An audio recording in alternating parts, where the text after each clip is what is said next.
As we step into this new year, most of us are already making plans, new goals, new habits we want to build.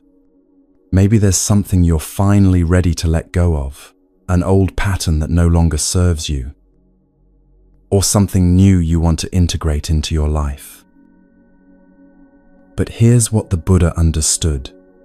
Before we rush toward the future, we need to pause and ask one honest question. Are you already caught in a habit without realizing it? Are you still on the path you intended to walk? Or have you drifted somewhere else entirely? This is the perfect time to take what the Buddha called a personal retreat, not traveling anywhere, just stepping back into yourself. Asking the question that changes everything. What are you essentially looking for in this life? Regardless of how old you are right now, how much of what you wanted have you actually achieved? And more importantly, are you still moving toward it? Or have you lost your way?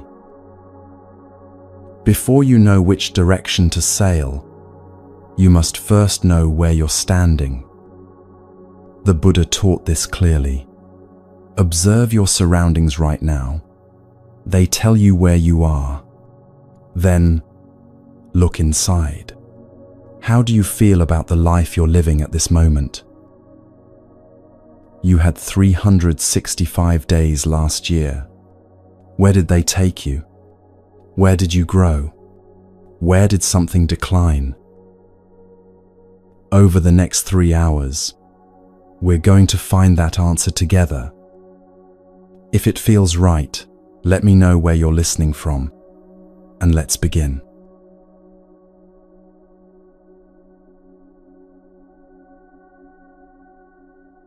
In the Buddhist tradition, there's a simple teaching. If something appears in your lifetime that you like, you see it, you hear it, something comes into your life, and you like it, the teaching says, don't pull. Don't pull it toward you. And if something appears in your lifetime that you don't like, something you would normally reject, the teaching says, don't push. Don't push it away. Now, where does this come from? What does it mean? If you start to pull something toward you, you like it, so you want to keep it as close as possible. Bring it even closer than it naturally is. What's going to happen? One day, when the time comes, whatever you tried to pull toward you will simply move away from you. It's just a question of time. At the same time, something comes and you reject it right from the beginning. You push it away. You don't want it near you. It's just a question of time until whatever you push away starts to move very close to you. This is what the Buddha called clinging, upadana, in the ancient language. It's the root of all suffering. Just watch around you. From the moment anyone is born, from the very moment of the first breath, the amount of inhalation and exhalation is exactly 50-50. The amount of days and the amount of nights, until right now, 50-50. It looks like this wave, this natural rhythm, and in many different traditions, the teaching is simple. Nothing stays the way it is. Success never stays success, because success is based upon failure. A healthy person never stays only healthy. He is healthy because sickness exists. A rich man never stays rich forever. He is only rich right now because poorness also exists. Now the question becomes, if you realize this for yourself, if you see that right now things are really good, your work is going well, your health is strong, everything feels aligned, but then you also realize that now you're about to lose things. Now it's not working well anymore. You don't know what's wrong. What do? You invest energy again. You push yourself up. You use your skills and knowledge to make it work. But no matter how hard you try, it starts to descend again. It feels like it's not in your hands anymore. And this is where the question arises. After observing this pattern often enough, maybe one day you're going to ask yourself, there must be another way of walking through this lifetime without always being caught inside these ups and downs. This is what the Buddha discovered under the Bodhi tree. This constant grasping at what we want and pushing away what we don't want. This is what keeps the wheel of suffering turning. People hold on to so many things without even realizing it. Old beliefs about who they are, about how life should look, expired identities, the person you were 10 years ago, 5 years ago, maybe even last year, still carrying that image, still defending it, still trying to prove it's real. The Buddha called these mental formations sankhara.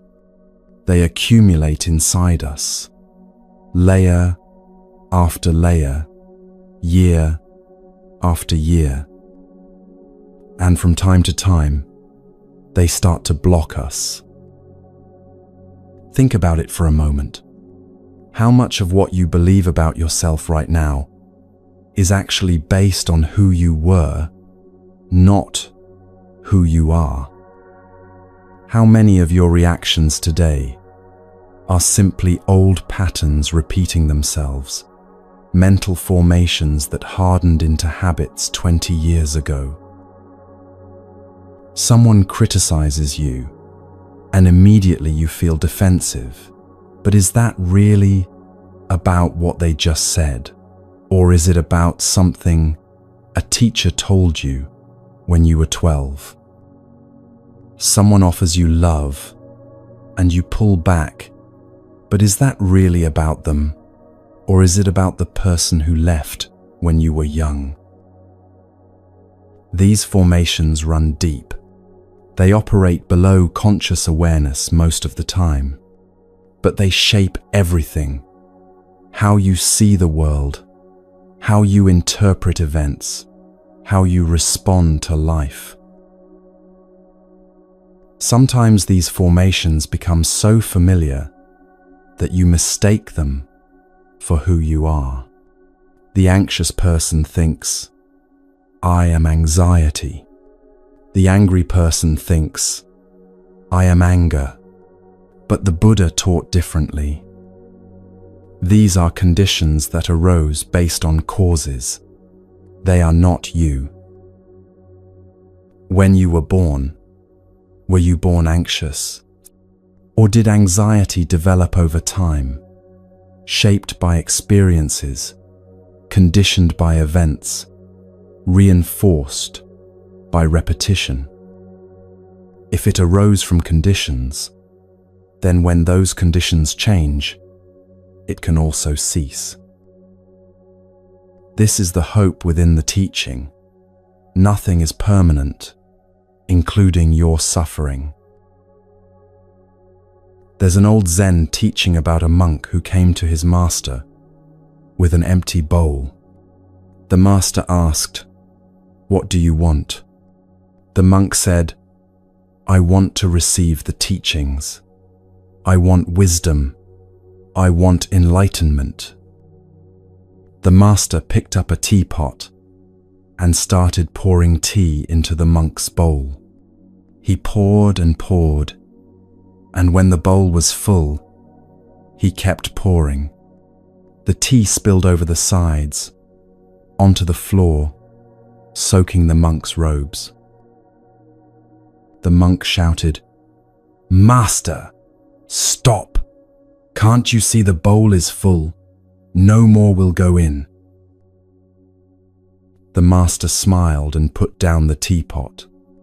Like this bowl, you are full of your own opinions, your own ideas, your own beliefs about what you already know.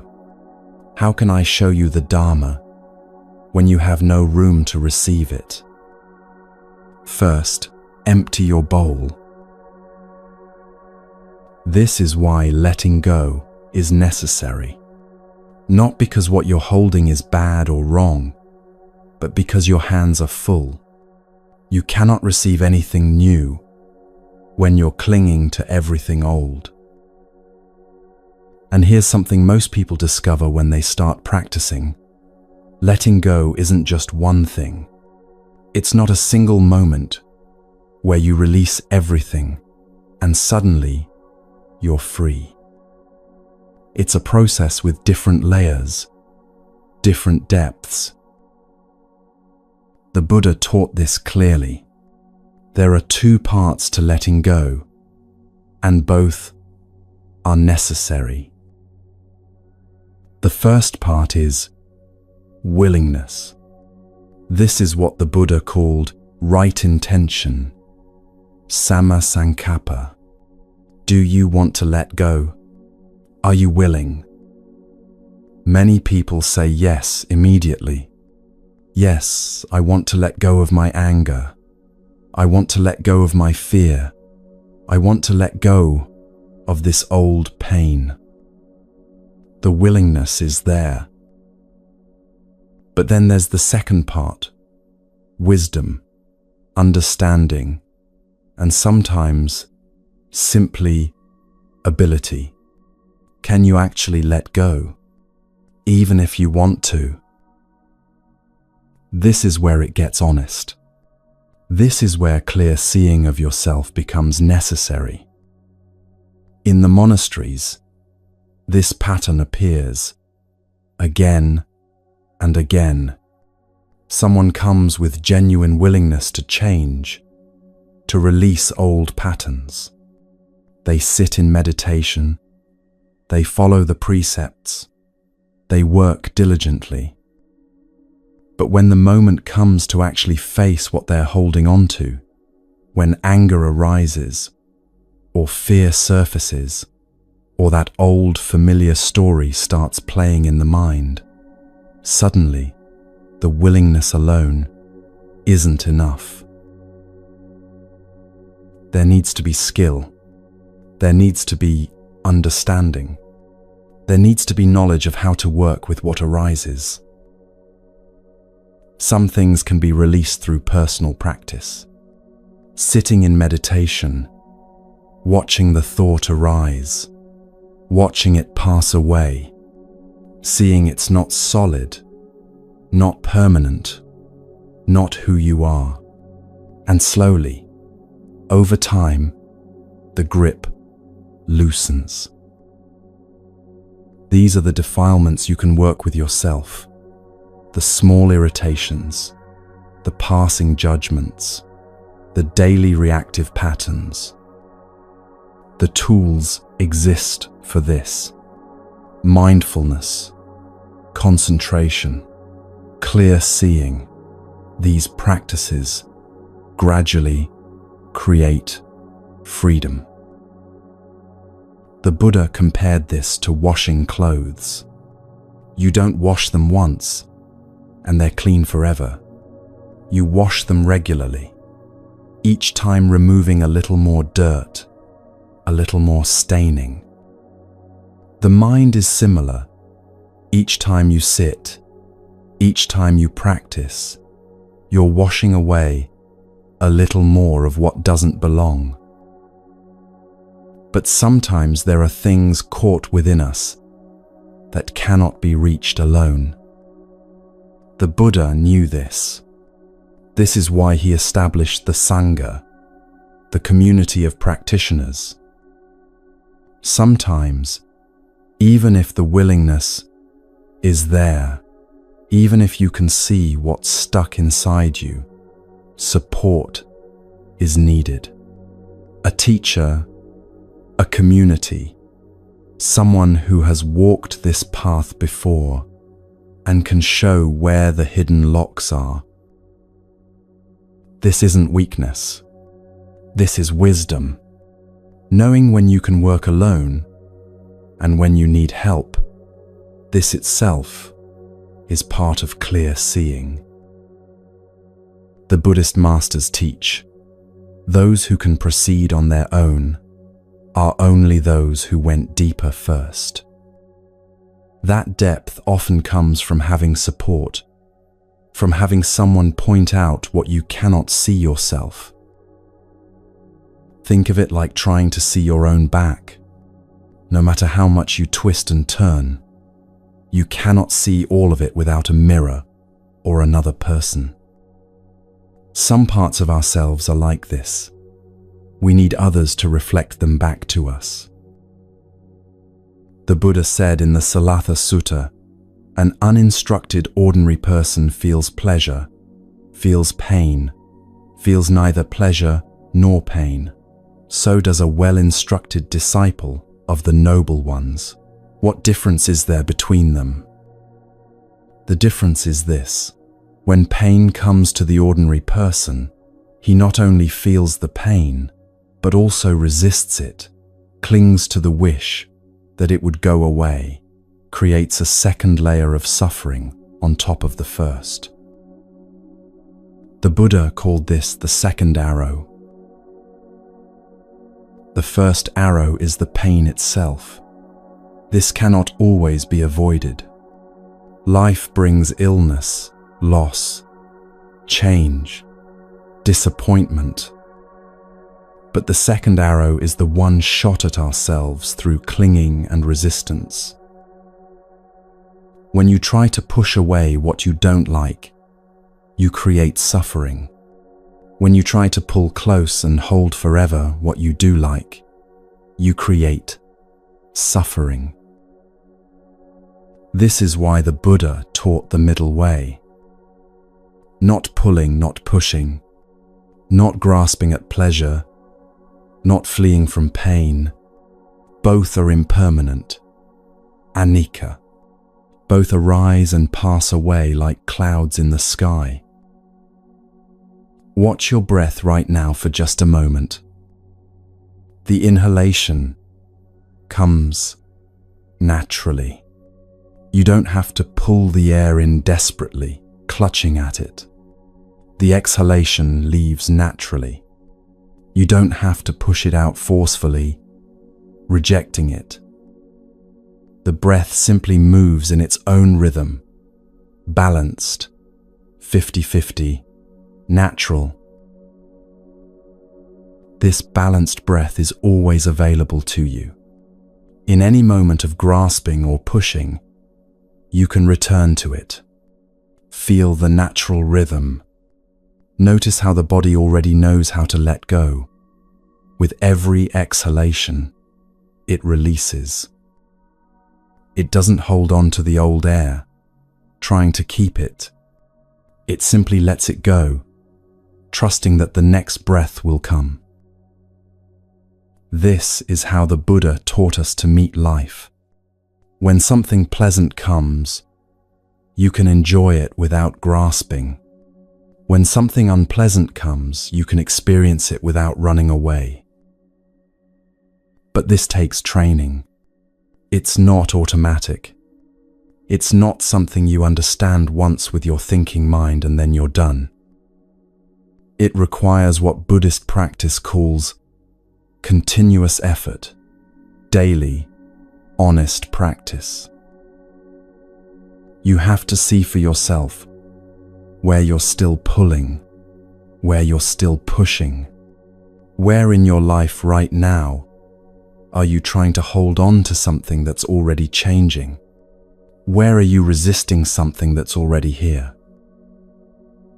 Maybe it's a relationship that's shifting, and you're trying to keep it exactly as it was 5 years ago. Maybe it's your body changing with age, and you're fighting every sign of it. Maybe it's your career not going the way you planned, and you're still pushing toward a destination that no longer makes sense. Or perhaps it's smaller, more subtle. The way you cling to being right in arguments. The way you push away feedback that challenges your self-image. The way you grasp at compliments and reject criticism, even when both might contain truth. This honest assessment, this is the wisdom part of letting go. And sometimes this wisdom comes from sitting quietly with yourself. Sometimes it comes from a teacher pointing it out. Sometimes it comes from the Sangha, from fellow practitioners who reflect back what you cannot see. In monastic training, teachers often observe students carrying heavy burdens. Years of anger toward a parent who was harsh and demanding. The student wants to let go of this anger. The willingness is completely there. But every time the parent's voice arises in memory, every time that old tightness appears in the chest, the release doesn't happen. The teacher might ask, when you hold this anger, what are you actually holding on to? The student sits with this question for a long time, then quietly realizes, I'm holding on to being right, to my father being wrong, to my pain mattering. This becomes the breakthrough. It's not just anger being held. It's an identity as the wronged child, a belief that if the anger is released, somehow the suffering wouldn't have mattered, the parent would be off the hook. Once this is seen clearly, the letting go becomes possible. Not easy, but possible.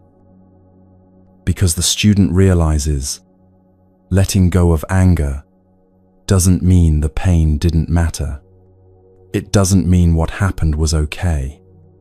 It means choosing to stop drinking the poison of resentment while hoping someone else will die from it. The Buddha discovered something profound about this constant pushing and pulling, this endless cycle of wanting and not wanting. He discovered that beneath all of it, there's a deep misunderstanding. People think that by controlling their experience, by pulling the good close and pushing the bad away, they can finally be at peace. But the opposite is true. Peace comes when the pulling and the pushing stop altogether. When life is met as it is, not as you wish it would be. This doesn't mean becoming passive. It doesn't mean stopping care or stopping action. The Buddha himself was incredibly active, teaching for 45 years, walking from village to village, establishing communities, training thousands of monks and nuns. But he did all of this without clinging, without grasping, without the desperate pushing and pulling that creates suffering. He often said, I teach one thing and one thing only, suffering and the end of suffering. And the end of suffering begins with seeing clearly what you're holding on to, not judging it, not fighting it, just seeing it. Right now, in this moment, what are you carrying that you don't need to carry anymore? What expired belief? What old identity? What fear or worry or hope that's actually just weighing you down? The willingness to let go. This you can choose right now. The wisdom and ability to actually release it. This comes through practice, sometimes through support, always through patience with yourself. For new things to come, all things must go. Not all at once, not violently or forcefully, but gradually, naturally, like leaves falling from a tree when autumn comes. The tree doesn't push the leaves away. The leaves don't cling desperately to the branches. There's just a natural release, a letting go that happens when the time is right. The tree doesn't worry that without its leaves it will be naked, vulnerable, diminished. It trusts the cycle. It knows that letting go is not loss. It's preparation for new growth. In winter, when the branches are bare, the tree is not dead. It's resting, gathering strength, preparing, and when spring comes, new leaves will grow. Not the same leaves, but new ones, fresh ones, suited to this new season. This is what practice teaches, to recognize when the time has come, to open your hands and let the old patterns, the old suffering, the old ways of being simply fall away. Because only then is there space for something new to grow.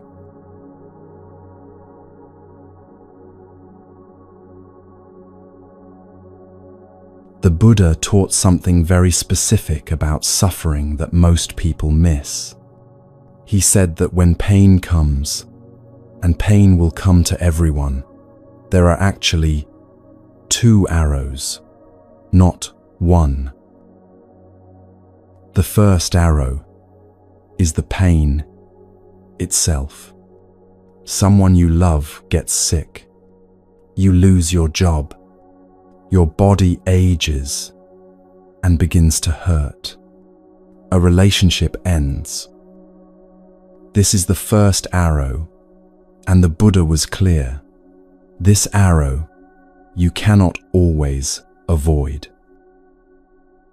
Life shoots this arrow at everyone, rich or poor, wise or foolish, young or old. The first arrow comes. This is simply the nature of existence. But then there's the second arrow. And this one, you shoot at yourself. The second arrow is your reaction to the pain, your resistance to it, your fear of it, your story about what it means, your worry about what comes next. The Buddha said in the Salatha Sutta, when touched with a feeling of pain, the uninstructed person sorrows, grieves, and laments, beats his breast, becomes distraught, so he feels 2 pains, physical and mental, just as if they were to shoot a man with an arrow, and, right afterward, were to shoot him with another one, so that he would feel the pains of 2 arrows. But the instructed disciple, when touched with that same feeling of pain, does not sorrow, grieve, or lament, does not beat his breast or become distraught. So he feels 1 pain, physical, but not mental. This is the difference. Not that the pain doesn't come, but that the second arrow, the one made of fear and resistance and mental proliferation, that one you can learn not to shoot. And fear is almost always that second arrow. Think about it carefully for a moment. Where does fear actually live? Fear lives in tomorrow. Fear lives in next week, next month, next year. Fear lives in the imagined future, in the story you're telling yourself about what might happen. But where is fear in this breath? Right now, as you breathe in, as you breathe out, where is the fear? The Buddha taught this clearly. Fear is a mental construction. The mind creates it, just as the mind creates everything else. And the same mind that can create beautiful visions, inspiring dreams, powerful motivations, that exact same mind creates fear. In the Shaolin teachings, Master Shi Hengyi puts it simply, you fear that a car is going to hit you tomorrow, but hello, we are not in tomorrow, we are here right now. Why are you thinking about tomorrow? Where is the car that's going to hit you? Where is the evidence it's going to happen? Where is the evidence it's not going to happen? You don't know. Stop thinking about tomorrow. The music is playing here right now. This is the truth about fear that's so hard to accept. Most of what you fear exists only in your mind. Not the real dangers. Those are different. If a car is actually coming at you right now, your body responds instantly, without fear, just pure action. You jump out of the way. No thinking, no story, just movement. But the fear of what might happen tomorrow, next week, someday, that's different. That's what the Buddha called papaninka, mental proliferation, the mind spinning out stories upon stories. One thought leads to another, which leads to another, which leads to another, until you're living in a completely imagined nightmare that has nothing to do with what's actually happening right now. You think, what if I lose my job? Then, if I lose my job, I can't pay rent. Then, if I can't pay rent, I'll be homeless.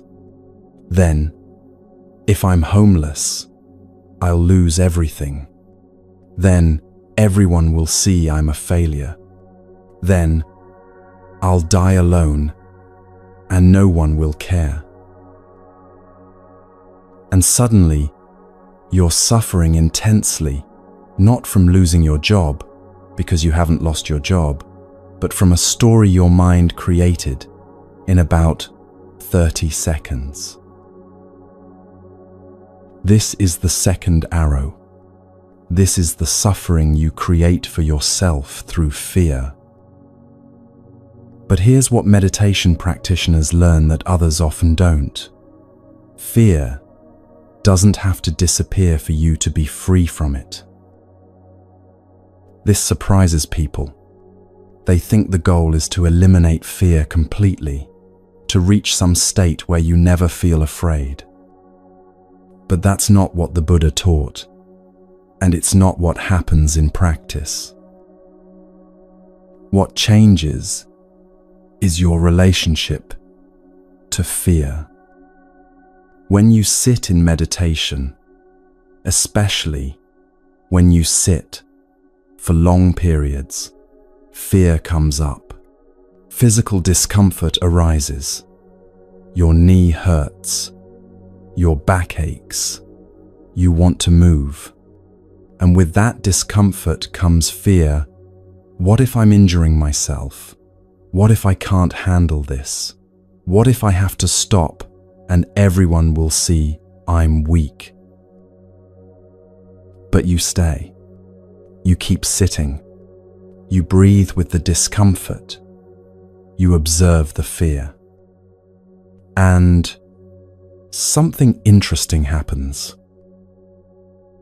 The fear is still there, but you realize you're not afraid of it. You're watching it, like watching clouds pass in the sky. Oh, there's fear. There's the thought that I can't do this. There's the tightness in my chest. There's the impulse to run away. All of it arises, and all of it passes. And you're still sitting, still breathing, still here. This is how the relationship transforms. Not that fear stops arising. It arises when conditions are present for it to arise, just like everything else. But you stop being controlled by it. You stop believing every story it tells. You stop shooting the second arrow. There's a teaching from the Tibetan tradition about Milarepa, one of Tibet's greatest yogis. He was meditating alone in a cave in the mountains, practicing intensely for months on end. One day, demons appeared in his cave, terrifying creatures with horrible faces, threatening him, trying to scare him away. At first, Milarepa tried to get rid of them. He recited prayers, visualized protective deities, used all the methods he knew to banish these demons. But they wouldn't leave. Then he tried reasoning with them, teaching them the Dharma, hoping they would see the error of their ways and depart peacefully. But still they remained, more threatening than before. Finally, exhausted from fighting and negotiating, Milarepa did something different. He looked directly at the demons and said, "I see you are just my own mind. I am not going anywhere, and neither, it seems, are you.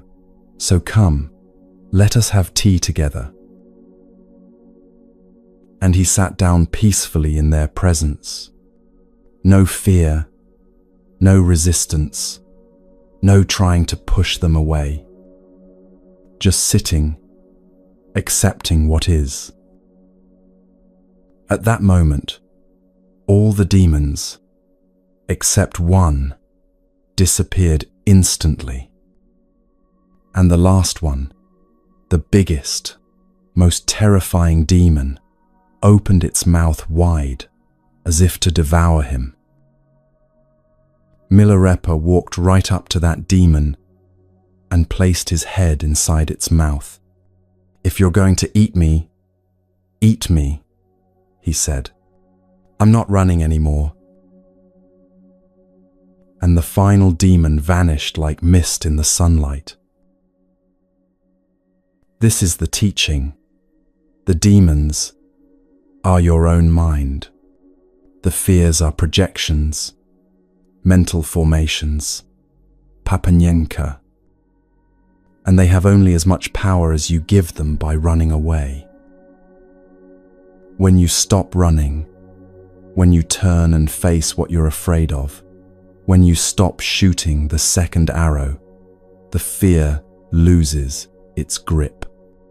Not because it disappears, but because you're no longer afraid of being afraid. In the Shaolin tradition, this is understood deeply through the practice of martial arts. Master Shi Heng Yi explains, "Fighting is not fun. Fighting against somebody else who is also trained, even with gloves on, is quite painful sometimes. And very honestly, I don't like to fight, but I feel the challenge about it. I feel how much I need to jump over myself now to go out there, even if it's just training." So for a martial artist, it becomes different when it comes to fear. Because all the time when you walk out there, you are dealing with fear. Fear of what if I lose? What if he hits me? What if I get hurt? What if I don't stand up anymore? So many fears you are dealing with. But ultimately, you conquer them. And once you conquer them in one area of life, the outlook on the rest of life changes. It changes something inside. It changes the perspective on how you look at things. You see other people living in fear, but fear of nothing. Fear of something they created with their mind. This doesn't mean martial artists or meditators don't feel fear. They do, but they've learned that fear is just a feeling, just a mental formation, just papanyanka, and it's not something to let your life be determined by. Now, here's something deeper that the Buddha taught about fear, something that goes to the very root of why we experience it so intensely. Fear is primarily about self-preservation. Fear protects the sense of I, me, mine. Fear of death, fear of loss, fear of failure, fear of rejection. All of these are fundamentally about protecting what you believe to be yourself. But the Buddha's teaching on anatta, non-self, reveals something radical. The self you're so busy protecting, the self you're so afraid for, it's not what you think it is. The Buddha taught that when you look for this solid, permanent, independent self, you cannot find it. You find a body, but is that you? The body is constantly changing, constantly in flux. Cells dying and being born, matter and energy, exchanging with the environment every moment. If the body is you, which body? The one from 10 years ago, the one right now, the one 10 years from now. You find feelings, pleasant, unpleasant, neutral, arising, and passing constantly. Are you your feelings? Which feeling is the real you? The happiness, or the sadness, the calm, or the anxiety? They all come and go like weather. You find perceptions, mental formations, consciousness itself, all arising and passing based on conditions, none of them solid, none of them permanent, none of them independent. So who is it that's afraid? What exactly are you protecting? This is not a philosophical question meant to confuse you. It's a direct invitation to look clearly at your actual experience. When fear arises, who is afraid? You might say, I am afraid. But look closer. There's a sensation in the chest, tightness, maybe. There's a thought, something bad will happen. There's perhaps an image in the mind of a future scenario. There's an impulse to run or hide or fight. But where in all of this is the I who is afraid? There's just the process of fear arising. Sensations, thoughts, impulses, all interdependent, all conditioned, all impermanent. When you see this clearly, something profound shifts. the fear doesn't necessarily stop arising, but the identification with it loosens. You're not a fearful person. You're a person experiencing fear right now. And that fear, like everything else, will pass. The Buddha taught that all of our suffering comes from clinging to what he called the 5 aggregates: form, feeling, perception, mental formations, and consciousness, and believing them to be me or mine. Fear is rooted in this belief. My body might get hurt. My reputation might be damaged. My plans might fail. My loved ones might leave. My life might end. All of this is fear trying to protect I, me, mine. But when you investigate closely, you find that this I you're protecting is itself just another mental formation, another concept, another thought arising in consciousness. This doesn't mean you don't exist. Clearly something is here, reading these words, breathing, experiencing. But what exists is not what fear thinks it's protecting. What exists is this flowing, changing, interdependent process that we conventionally call you.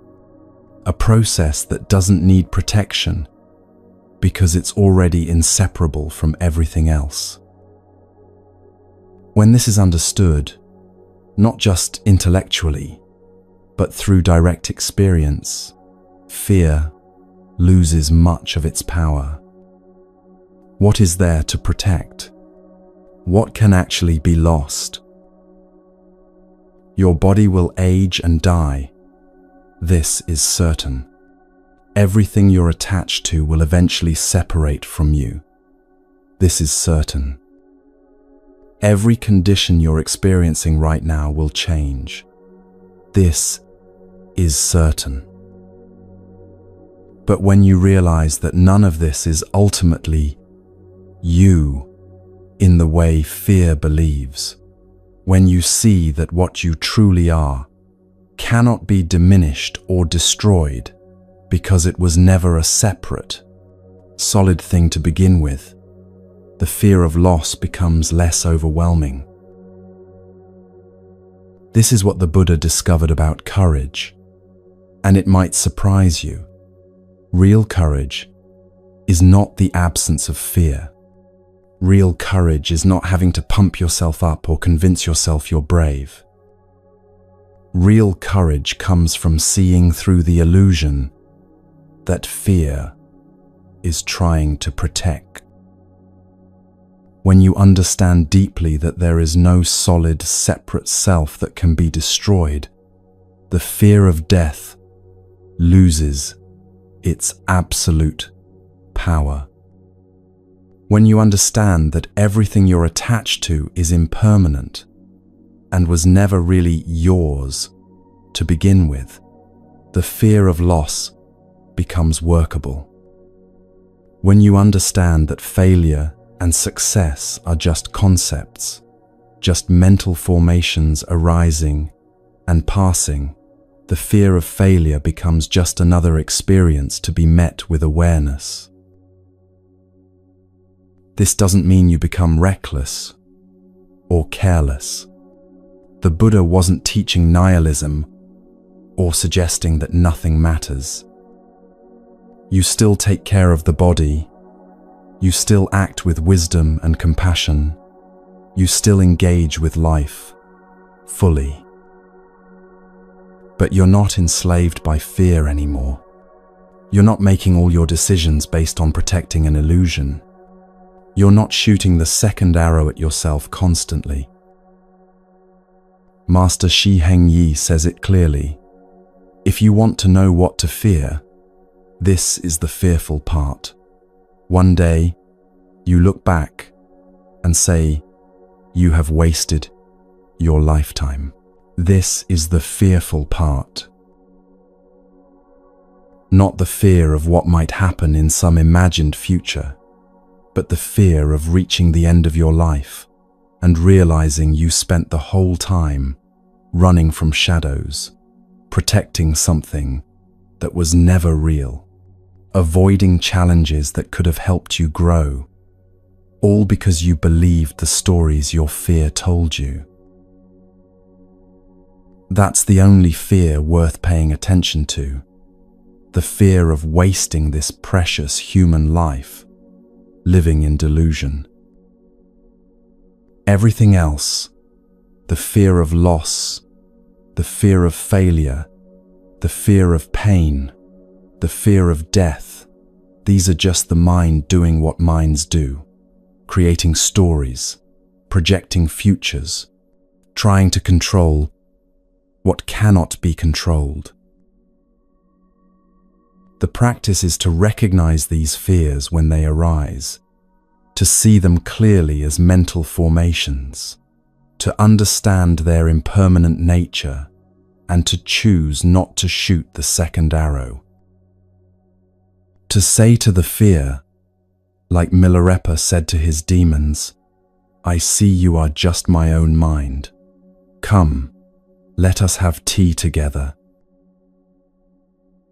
And then to place your head in the demon's mouth if you must, to walk directly into what you're afraid of, with clear awareness, knowing that the fear cannot actually destroy what you truly are, because what you truly are was never what the fear thought it was, protecting. This is the freedom the Buddha taught. Not freedom from ever experiencing fear. That would be impossible while you're alive in a human body with a human mind. But freedom from being controlled by fear, from letting fear determine the shape of your entire life, from shooting that second arrow again and again and again. Fear is just nothing to let your life be determined by. When you understand this deeply, not just as an idea, but as lived experience, something opens up. You can take risks you wouldn't have taken. You can speak truths you wouldn't have spoken. You can pursue challenges you wouldn't have pursued. You can love without holding back, knowing loss will come, but choosing to love anyway. Because you've seen through the illusion that fear was trying to protect. You've placed your head in the demon's mouth and found nothing there but empty space. And in that empty space, there's freedom.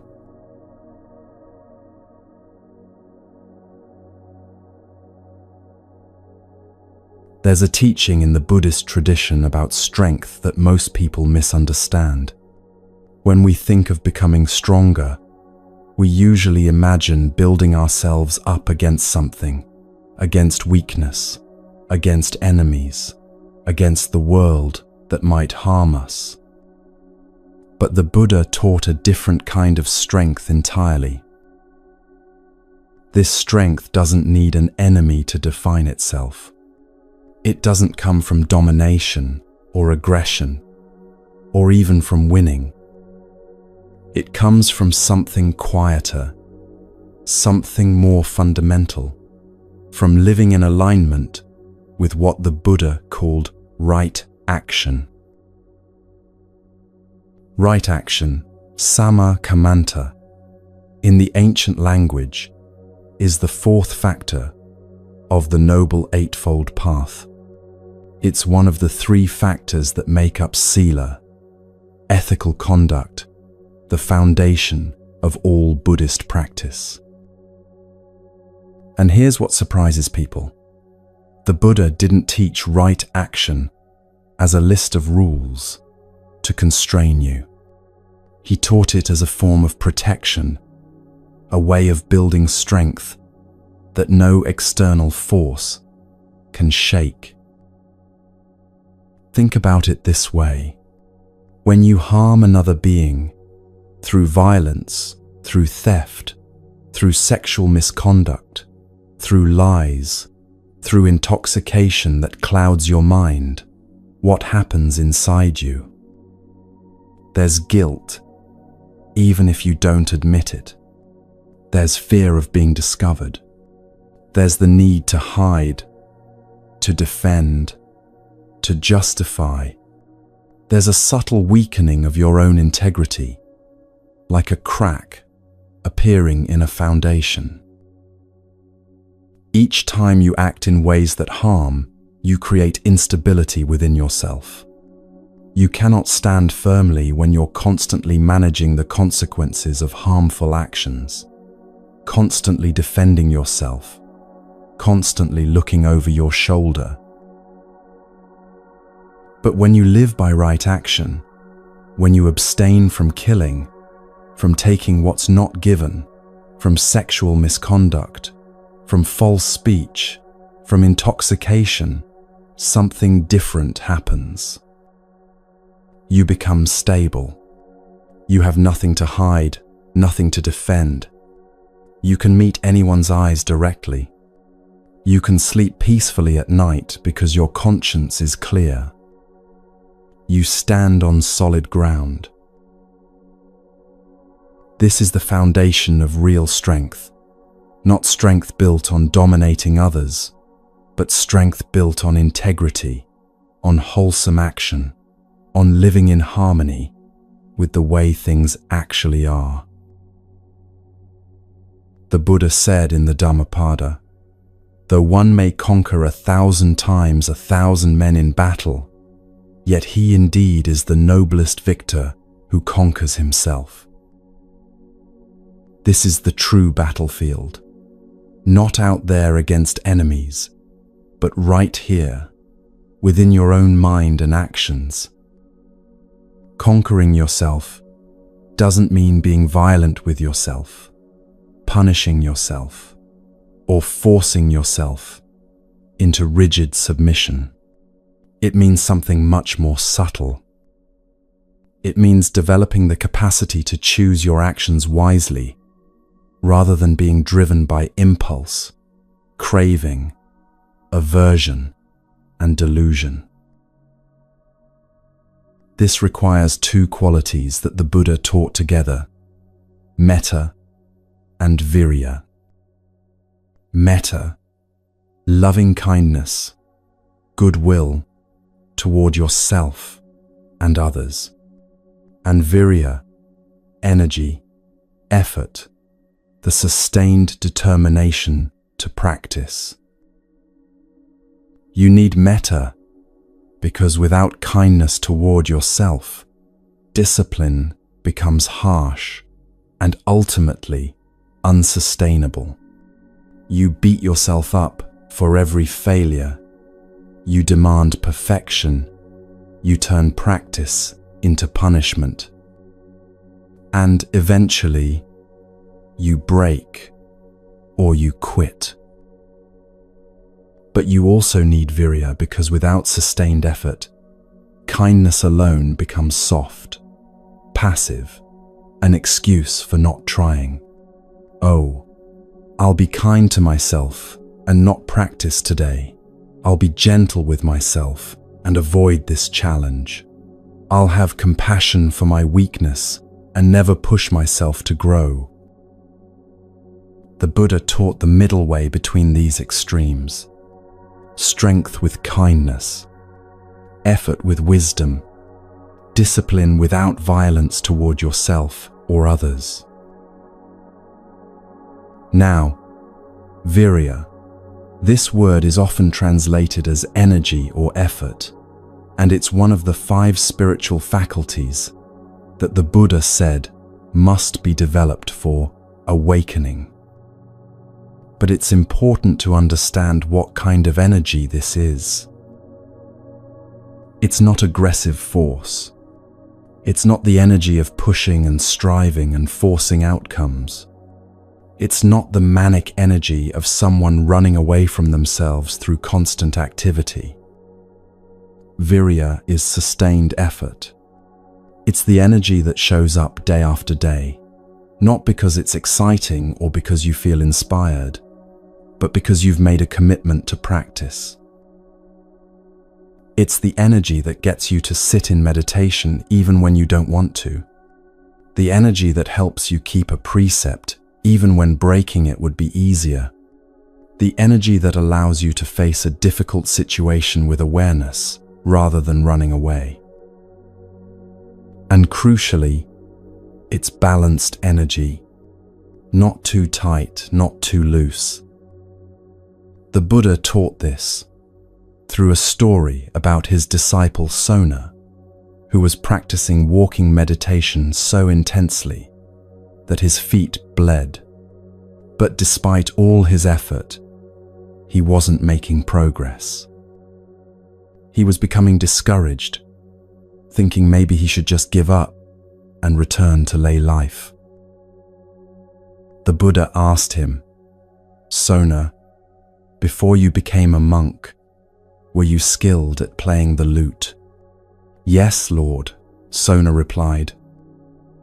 "And when the strings of your lute were too tight, was it in tune and playable?" "No, Lord." "And when the strings were too loose, was it in tune and playable?" "No, Lord." "But when the strings were neither too tight nor too loose, but adjusted to an even tension, was your lute in tune and playable?" "Yes, Lord." In the same way, Sona, if energy is too forceful, it leads to restlessness. If energy is too lax, it leads to laziness. Therefore, keep your energy in balance, find the right pitch, and there you will make progress. This teaching is profound in its simplicity. The lute strings must be tuned just right, not according to someone else's standard, but according to what creates beautiful music from that particular instrument. You are that instrument, and you must learn, through patient experimentation, what level of effort allows you to play the beautiful music of a well-lived life. For some people, the strings are chronically too loose. They drift through life without real commitment, without sustained effort, always taking the easy path, always choosing comfort over growth. Their spiritual practice, if they have one, is casual and inconsistent. They meditate when they feel like it, follow precepts when it's convenient, and wonder why nothing much changes. For others, the strings are perpetually too tight. They approach practice with such intensity, such forceful determination, that they create more suffering than they release. They sit in meditation, grimacing with effort. They take on vows they can't possibly keep. They push themselves relentlessly towards some imagined perfection. Both extremes prevent the beautiful music from emerging. This is the middle way applied to effort itself, finding the right tension, the sustainable pace, the effort that you can maintain, not just for a day or a week, but for a lifetime. Too many people approach practice like Sona approached his walking meditation, with intense, forceful effort that burns them out quickly. They meditate for 3 hours a day for 2 weeks and then quit completely. They take on strict vows they can't maintain. They exhaust themselves trying to force enlightenment to happen. This is not virya. This is the strings of the lute tuned too tight. The Buddha taught gradual training, anupubikatha, building capacity slowly, sustainably, like a tree growing strong roots before it reaches for the sky. You start with simple practices. 5 minutes of meditation in the morning, following one precept carefully for a month, speaking truthfully for one full day, without exaggeration or deception. Then you build from there. 10 minutes of meditation, 2 precepts, truthful speech for a week. Each small success gives you confidence. Each period of sustained effort builds your capacity for more effort. You're not forcing yourself into an unnatural mold. You're training, gradually, like an athlete builds endurance over time. This is how real strength develops, not through dramatic efforts that can't be sustained, but through consistent, balanced practice that becomes integrated into your life. Now, as you develop this strength, as you train in right action and balanced effort, you'll inevitably face challenges. Difficulties will arise. This is guaranteed. And the Buddha taught 2 responses to challenge that sound simple, but require real wisdom to apply. The first response: don't flee. Face what arises with awareness. The second response: honestly assess your capacities. Know when to engage and when to step back. These might sound contradictory, but they're not. They're 2 sides of the same wisdom. Don't flee means when something difficult arises, your first instinct shouldn't be to run away. Because running away means you lose the opportunity to learn from what's arising. You create distance between yourself and the challenge, and in that distance, you have no connection and therefore no influence. If you always avoid difficult conversations, you never learn how to communicate through conflict. If you always quit when practice gets hard, you never develop the capacity to sit with discomfort. If you always choose comfort over challenge, you remain forever in the same small circle of what's familiar. So the first response is to stay, to turn toward what's difficult rather than away, to meet the challenge with awareness, with presence, with the willingness to learn. But, and this is crucial, this doesn't mean being foolish or reckless. The second response is to honestly assess: am I actually ready for this challenge right now? Do I have the skills, the stability, the support to meet this skillfully? Sometimes the answer is yes. Face it now. Sometimes the answer is not yet. Step back, prepare, train, then return. The wisdom is in knowing the difference. If you're early in recovery from addiction and someone offers you drugs, don't flee doesn't mean you should stay in that situation to prove your strength. It means you face the reality of your situation clearly, acknowledge the pull you feel, and make the wise choice to remove yourself and seek support. If you're learning to meditate and your mind is extremely agitated, don't flee doesn't mean you force yourself to sit for 2 hours in misery. It means you stay present with the agitation for as long as you skillfully can. Learn from it, then step back and try again tomorrow. The Buddha faced his greatest challenge right before his awakening, and the way he met it demonstrates both responses perfectly. As he sat under the Bodhi tree, determined to achieve awakening, Mara appeared, the Buddhist representation of delusion, craving, fear, everything that keeps beings trapped in suffering. Mara brought armies of demons to attack the Buddha. He brought his beautiful daughters to seduce him. He challenged the Buddha's right to sit there, his worthiness to seek awakening. He whispered doubts. Who do you think you are? What makes you think you can succeed where so many have failed? Give up now and save yourself the embarrassment of failure. And what did the Buddha do? He didn't fight. He didn't argue with Mara or try to defeat him through force.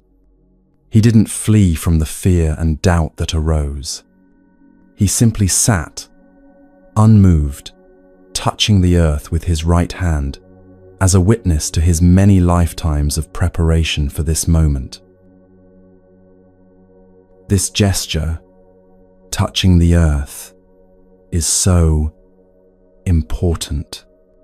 He wasn't claiming his own power or his own greatness. He was simply acknowledging reality. I have prepared for this.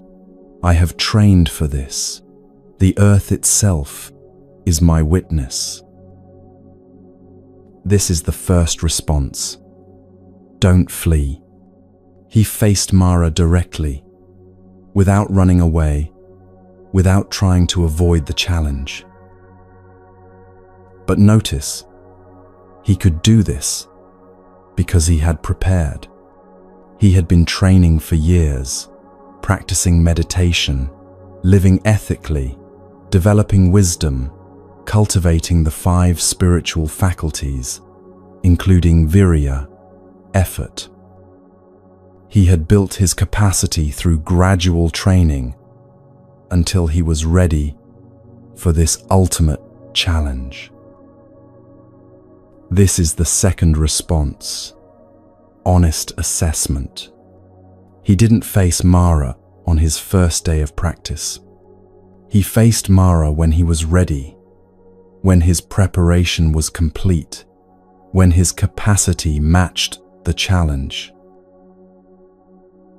Before that night under the Bodhi tree, the Buddha had spent 6 years in intense practice.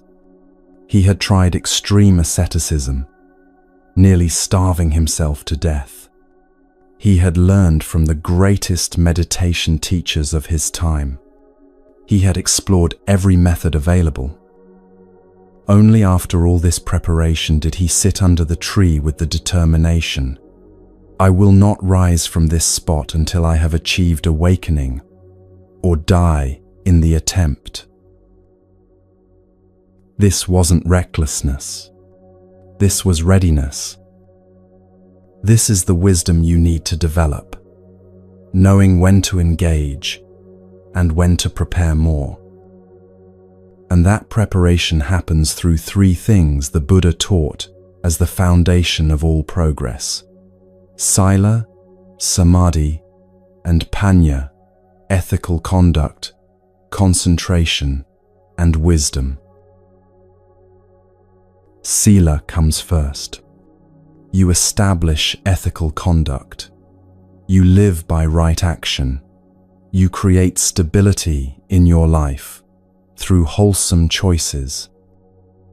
This gives you the solid ground to stand on. Then samadhi develops. Through meditation practice, through training your attention, through learning to steady your mind, you develop concentration. This gives you the ability to stay present with whatever arises, rather than being constantly scattered and reactive. And through sustained sila and samadhi, panya arises, wisdom, clear seeing, direct understanding of how things actually are. This gives you the ability to respond skillfully to any situation. These three support each other and build on each other. You can't skip steps. You can't develop deep concentration if your life is full of harmful actions that create guilt and instability. You can't develop genuine wisdom without the concentration to see clearly. This is the gradual training the Buddha taught. This is how you build the kind of strength that can face any challenge without fleeing and without being destroyed. Now, this might all sound very theoretical, very high level, but it comes down to very practical, very immediate actions every single day. The Buddha taught right effort, samma vayama, as one of the factors of the Eightfold Path. And right effort means 4 specific practices that you can apply right now, this morning, tomorrow morning, every morning of your life. First, the effort to prevent unwholesome states from arising. This means paying attention to conditions. If you know that scrolling social media first thing in the morning puts you in a negative state, don't do it. If you know that certain people or environments trigger unwholesome reactions in you, be mindful about when and how you engage with them. Second, the effort to abandon unwholesome states that have already arisen. This means not feeding them, not dwelling on them, not letting them take root. When anger arises, you don't suppress it, but you also don't indulge it by rehearsing your grievances over and over. You acknowledge it, you see it clearly, you let it pass. Third, the effort to cultivate wholesome states that haven't yet arisen.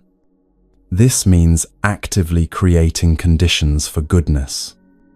If you want to develop patience, you practice it in small moments throughout the day. If you want to develop generosity, you look for opportunities to give. Fourth, the effort to maintain and strengthen wholesome states that have already arisen. When you're feeling peaceful, you protect that peace. When kindness is present, you nurture it. You don't carelessly throw away the good states you've cultivated. This is right effort applied moment to moment. And one of the simplest, most powerful ways to practice it is in how you start each day. When your alarm goes off in the morning, what do you do? If you're like most people, you might hit snooze.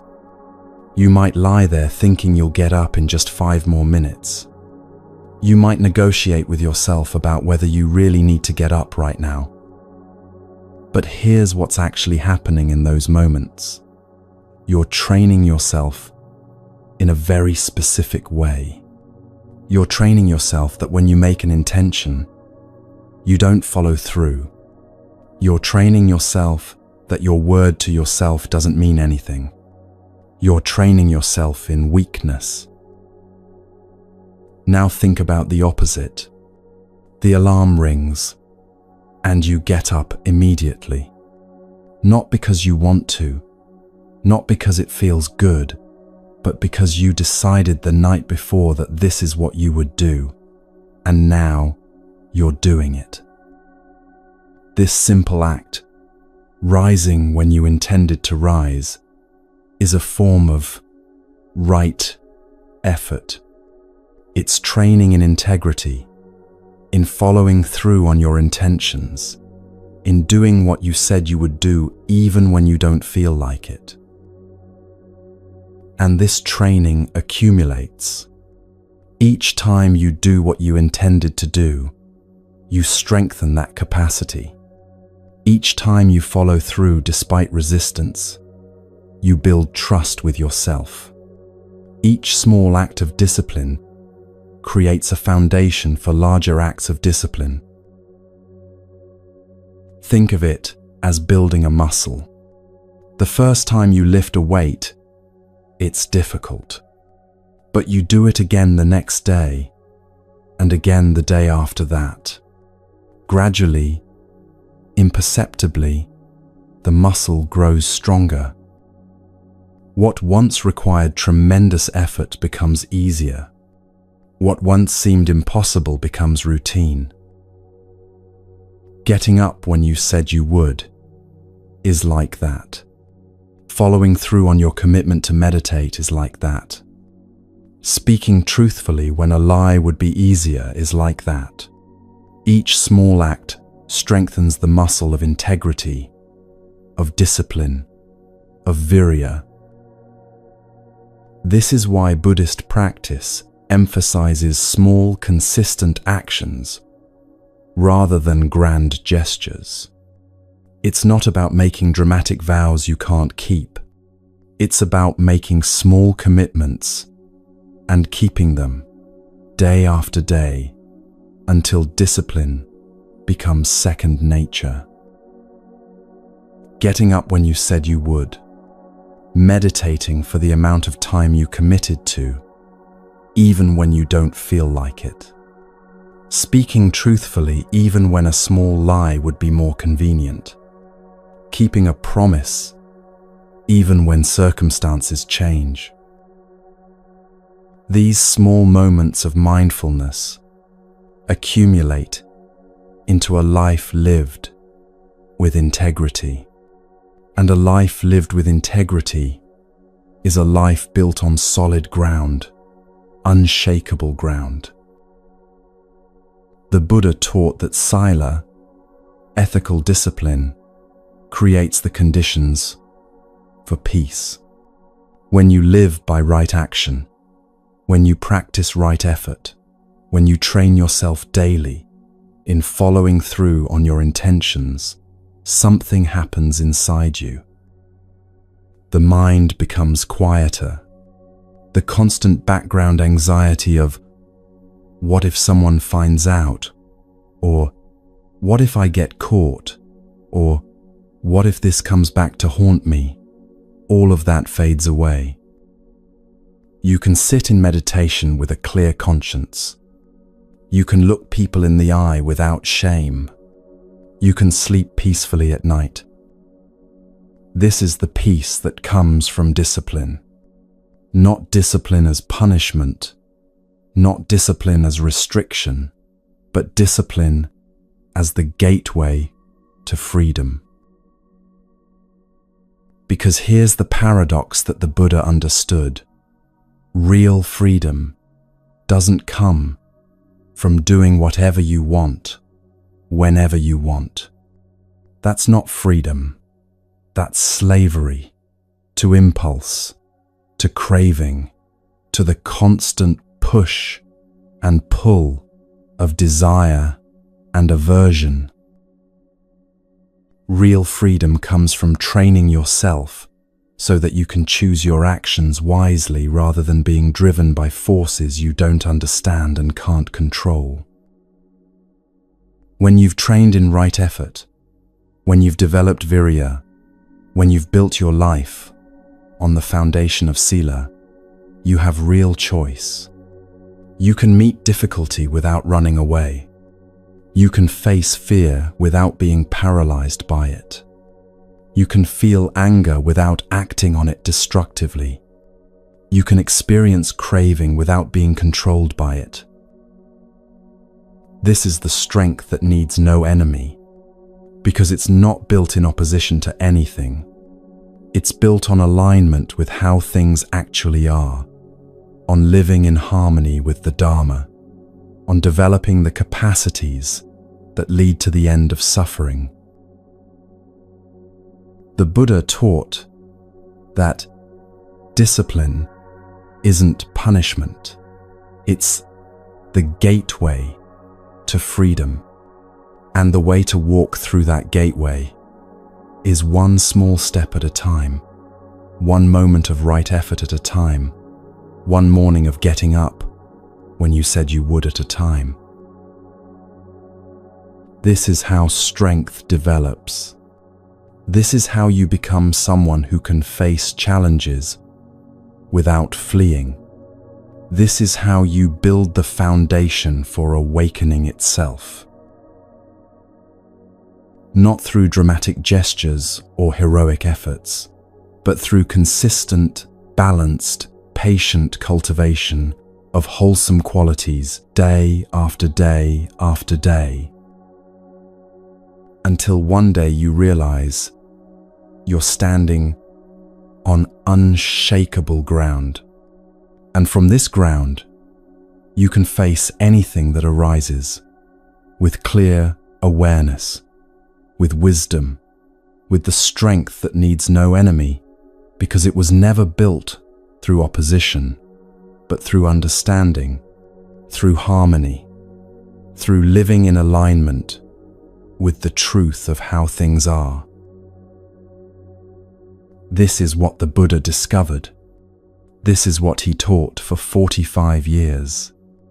And this is what remains available to anyone willing to walk the path, one step at a time, with balanced effort, with kindness toward themselves, with the patience to let strength develop naturally through gradual training.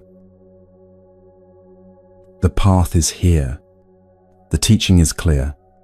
The only question is, will you take that first small step tomorrow morning when your alarm rings?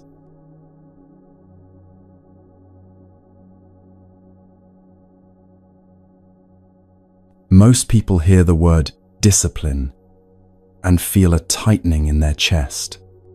Rules, restrictions, someone telling you what you can't do. The mind immediately rebels. I want to be free. I don't want to be constrained by endless regulations. But the Buddha taught something that seems completely backwards to this instinct. Ethical discipline isn't restriction at all. It's protection. It's liberation. This is what sila means in the Buddhist tradition. Ethical conduct, moral discipline, the guidelines for action that create the foundation for everything else. And it's not what most people think it is. Sila isn't about following rules because someone in authority told you to. It's not about avoiding punishment or earning rewards in some future life. It's something much more immediate, much more practical. When you live by sila, you create protection for your own mind. Think about what happens when you lie to someone. In that moment, it might seem like the easy way out. Avoid confrontation, avoid consequences, avoid discomfort. But what happens afterwards? You have to remember what you said. You have to keep your story consistent. You have to worry about being found out. Every time you see that person, there's a subtle tension. Will they discover the truth? Will your lie unravel? This creates mental disturbance. It creates anxiety, guilt, fear. Even if you're not consciously aware of it, it's operating in the background, disturbing your peace. Now think about what happens when you speak truthfully, even when it's difficult. Yes, there might be immediate discomfort. The conversation might be harder. But afterwards, you're free. You have nothing to hide, nothing to track, nothing to manage. You can meet that person's eyes directly. You can sleep peacefully that night. Your mind is clear. This is what Sila provides: mental peace, mental clarity, mental freedom. The Buddha taught 5 basic precepts for lay practitioners, and each one creates this kind of protection. First, abstaining from killing or harming living beings. When you live by this precept, you're not carrying the weight of having caused suffering deliberately. Your mind is not disturbed by guilt or by the karmic consequences of taking life. Even small acts of harm create ripples in your mind. Killing an insect in anger, speaking words meant to hurt someone, acting with the intention to cause pain. Each of these creates a disturbance that affects your ability to find peace. Second, abstaining from taking what is not given.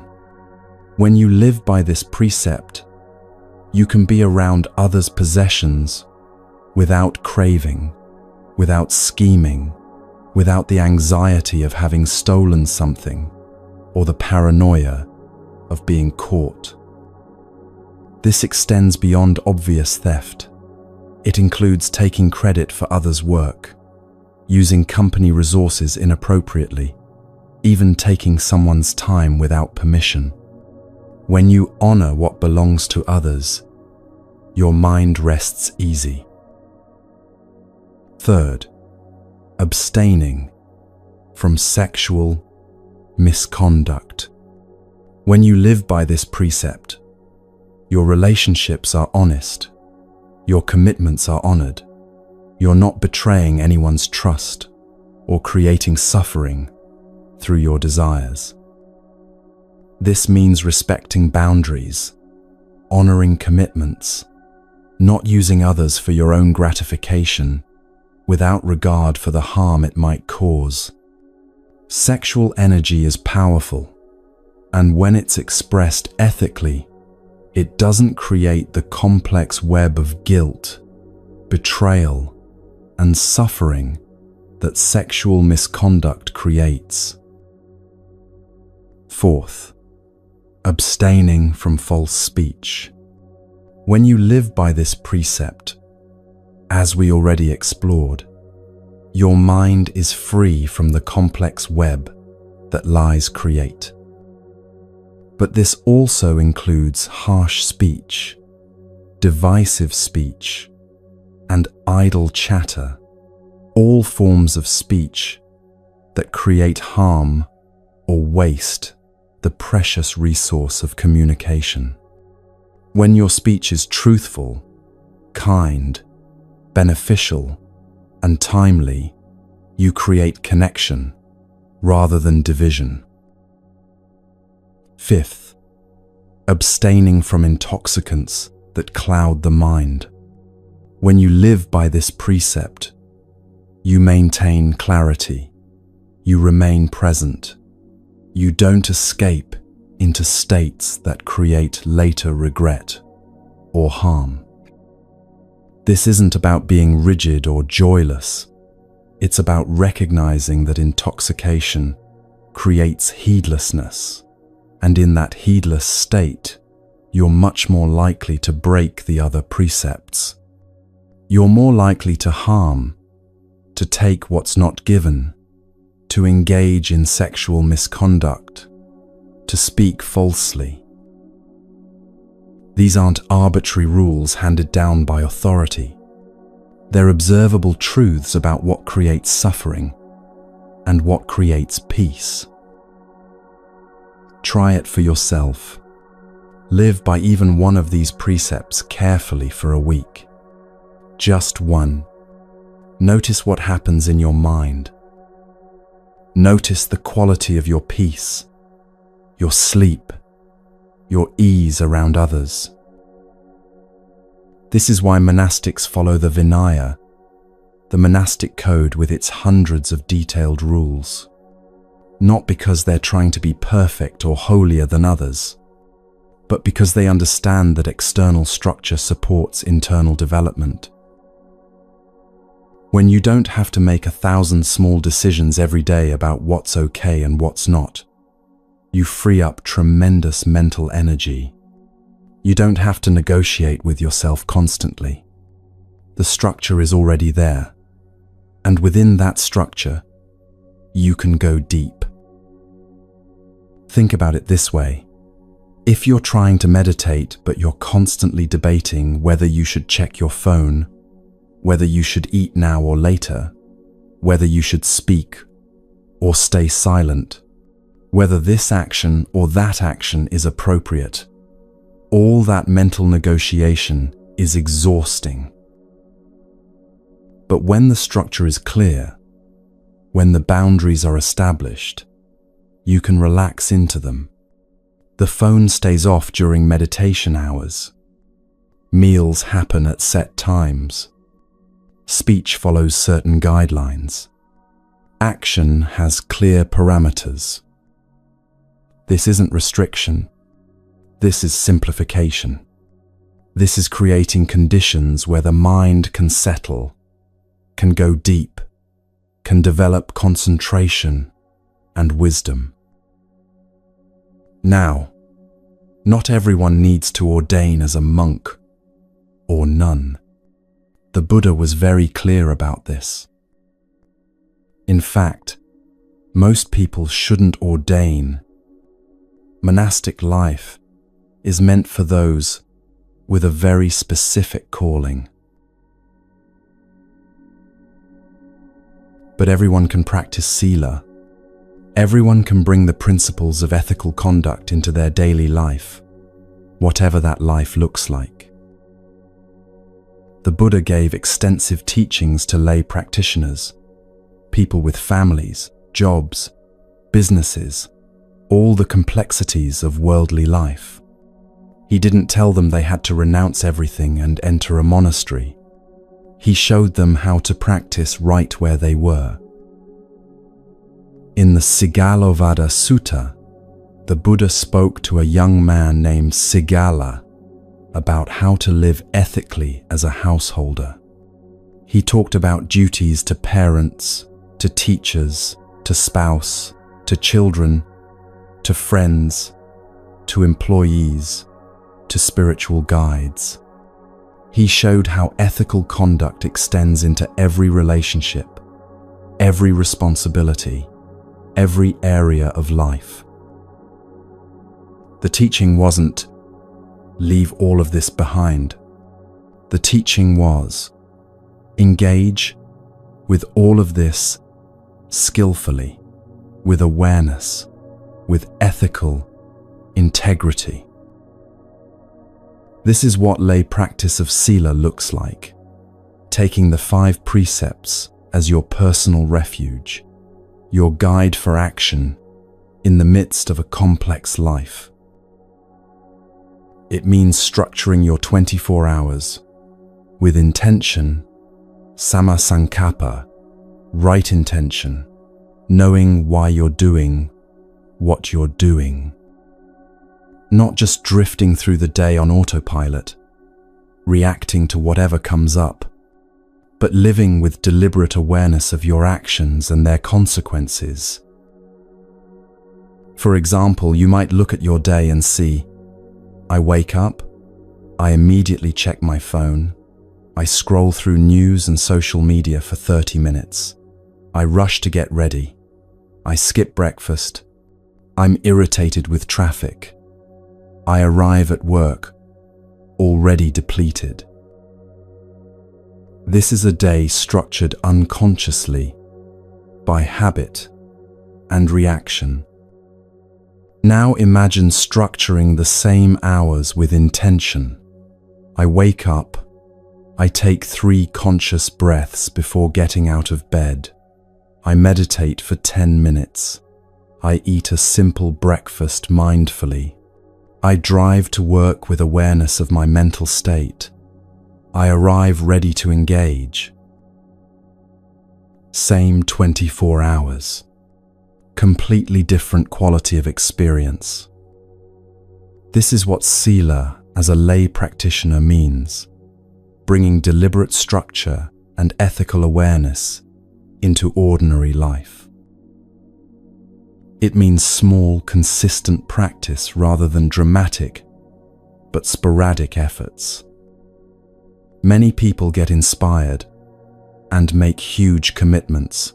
Starting Monday, I'm going to meditate 2 hours a day, follow all the precepts perfectly, and transform my entire life. Monday comes. They meditate for 2 hours, and it's painful and boring. They try to follow the precepts perfectly and fail by noon. By Wednesday, they've given up completely. This isn't how the Buddha taught practice to develop. The Buddha taught anupubbikatha, gradual training, step by step, layer by layer. You start where you are. Maybe you can't follow all 5 precepts perfectly right now, so you start with 1. You commit to complete honesty in your speech for 1 week. You watch how often the impulse to lie arises. You watch what happens when you choose truth instead. You notice the difference in your mind.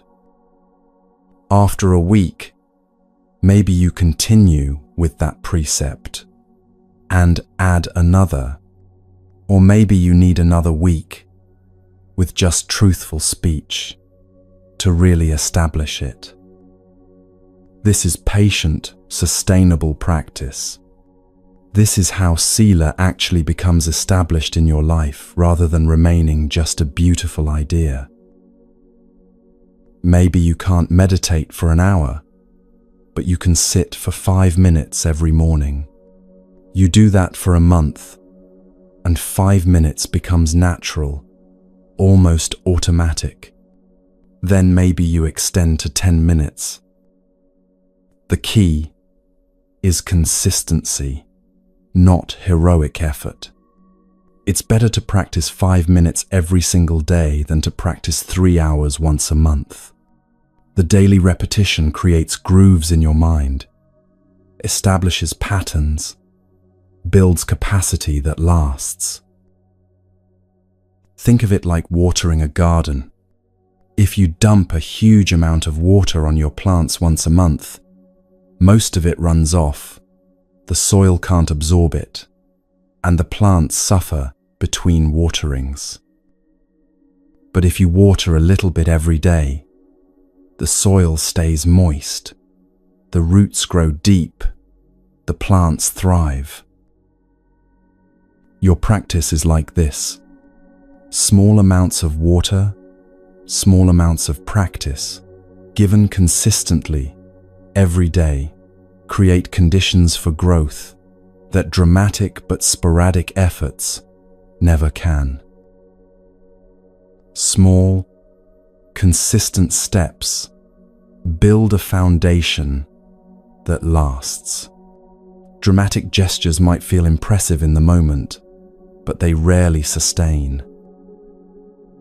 The Buddha said in the Sigalovada Sutta, by undertaking and observing these 6 directions, the lay follower makes both worlds peaceful, and after death, they are reborn in a good destination. The 6 directions he referred to are the different relationships and responsibilities of life: parents, teachers, spouse, children, friends, and spiritual guides. By fulfilling these with ethical integrity, both this life and whatever comes after become peaceful. This is the practical result of Sila, peace, here and now, not someday in a distant future, but in the quality of your daily experience. Now, Here's something crucial that many practitioners miss. You have to test your practice against reality. It's very easy to have beautiful aspirations. I'm going to be completely honest, completely kind, completely ethical in all situations. But aspiration alone isn't practice. Practice is what happens when aspiration meets actual circumstances. Are you actually being honest when it costs you something? Are you actually kind when someone is irritating you? Are you actually following the precepts when it would be much easier not to? This requires honest self-assessment.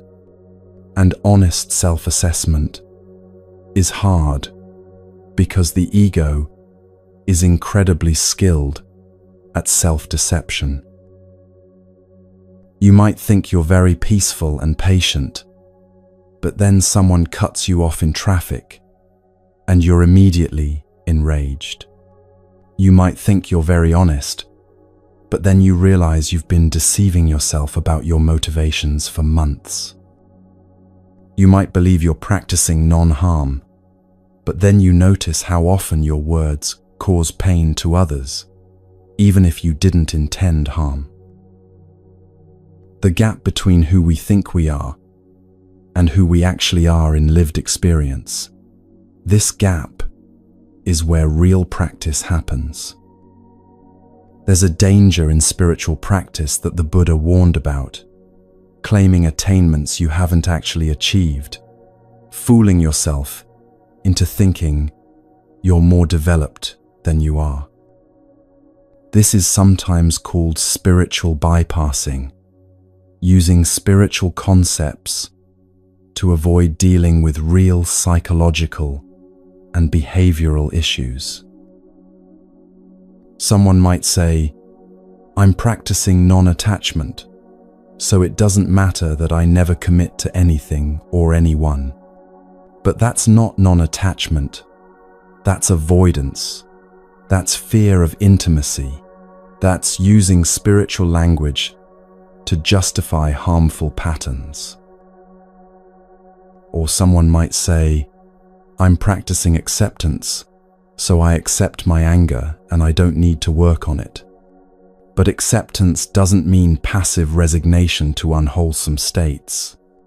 It means seeing clearly what is, and then applying right effort to cultivate what's wholesome and abandon what's not. The Buddha was very direct about this danger. He said that falsely claiming spiritual attainments is one of the gravest errors a practitioner can make. Why? Because it stops real progress dead in its tracks. If you believe you've already arrived, you stop traveling. If you think you're enlightened when you're not, you stop practicing what would actually lead to enlightenment. You settle into a comfortable delusion and call it awakening. This is why the Buddha taught balancing faith with wisdom. Faith, saddha, is important. You need confidence in the path, trust in the teachings, inspiration to practice. Without faith, you won't make the effort required. But faith alone, without wisdom, panya, becomes blind belief. It becomes believing things about yourself or your practice that aren't actually true. Wisdom tests faith against reality. Wisdom asks, does this practice actually reduce my suffering? Am I actually less reactive, less caught in craving and aversion? Are my relationships actually improving? Is my mind actually more peaceful? These are the real tests of practice, not how many hours you sit in meditation, not how much spiritual vocabulary you've learned, not how many teachings you've heard. But is your daily life actually different? Is there actually less suffering? If you've been practicing for years but you're still as angry, as anxious, as selfish, as caught in harmful patterns as you were when you started, then something isn't working. That's not a failure. That's information. It's wisdom telling you that you need to look more closely, practice differently, or perhaps seek guidance. The Buddha taught that ethical conduct should be visible in your life. People around you should notice something different, even if they can't name what it is. If you're practicing the precepts, but everyone you know still finds you dishonest, still sees you harming others, still watches you get intoxicated and act carelessly, then you're not actually practicing sila, you're just thinking about it. This sounds harsh, but it's actually compassionate, because only honest assessment creates the possibility of real change. The question to keep asking yourself is, does my practice reduce suffering, my own suffering, and the suffering I cause others? If yes, continue. If no, investigate why. Maybe you're practicing but not consistently enough for it to take root. Maybe you're practicing with too much force and creating more tension than release. Maybe you're practicing the form but missing the essence, following rules externally but not developing internal understanding. This honest questioning, this willingness to see yourself clearly without the comfortable delusions, this is wisdom balancing faith.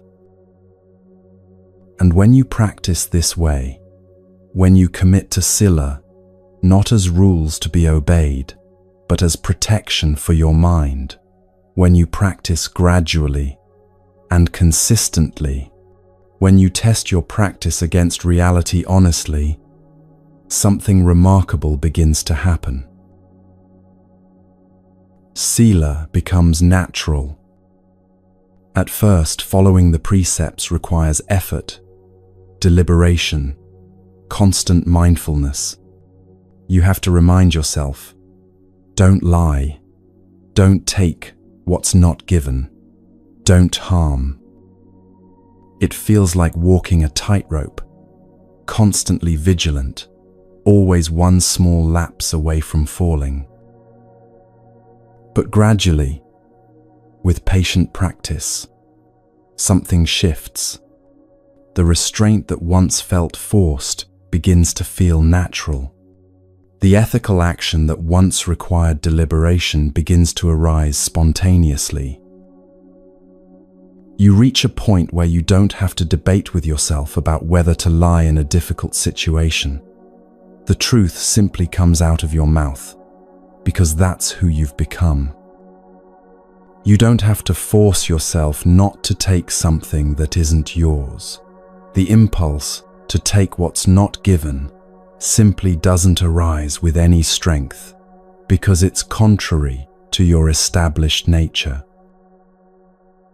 This is what the Buddha called spontaneous virtue, wholesome action arising naturally from a mind that has been trained, that has been established in sila so thoroughly that it no longer needs to deliberate about basic ethical choices. Think of it like learning to drive. At first, you have to think about everything. Where are your hands? How much pressure on the pedals? Checking mirrors, signaling, turning.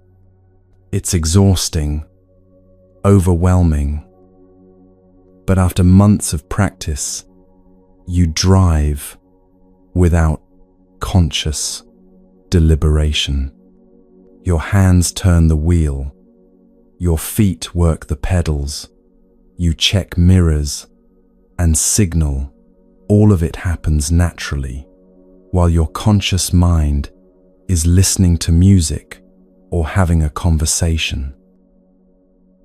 Sila becomes like this. The ethical action that once required tremendous conscious effort becomes your default mode of operation. This doesn't mean you never face ethical dilemmas or difficult choices. Complex situations still require wisdom, discernment, careful consideration. But the basic foundation is stable. You're not constantly negotiating with yourself about whether to harm or not harm, to lie or speak truth, to honor commitments or break them. That negotiation is over. The foundation is established. And from that foundation, deeper practice can develop. The Buddha taught that when Sila is established, concentration develops naturally. When you're not carrying guilt, anxiety, fear, remorse about your actions, the mind has much less agitation. When you sit to meditate with a clear conscience, the mind settles more easily. There's less to work through, less disturbance in the background. And when concentration develops, wisdom has the conditions it needs to arise.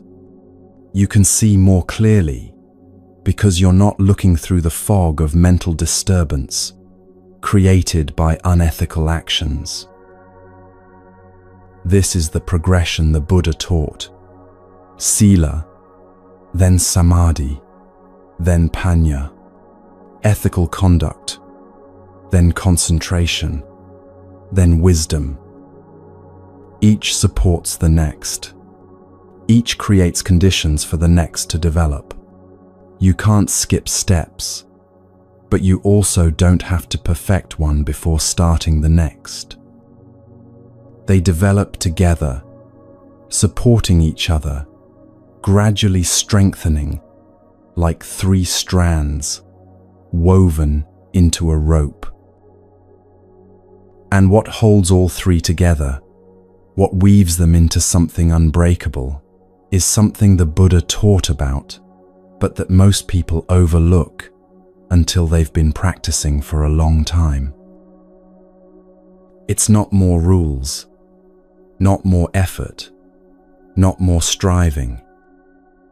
It's equanimity, upekkha, the balanced mind that can meet whatever arises without being thrown by it. When Sila becomes natural, when you're no longer constantly managing the consequences of unethical actions, when your conscience is clear and your mind is settling into concentration, this creates space for something deeper to develop. A quality of steadiness, of balance, of being unshaken by the constant ups and downs of life. This is where discipline leads, if you follow it all the way through, not to rigid control or harsh restraint, but to a kind of inner freedom that doesn't need external circumstances to be a certain way in order to be at peace. But discipline creates something even deeper, equanimity, a peace so stable that nothing in this changing world can shake it.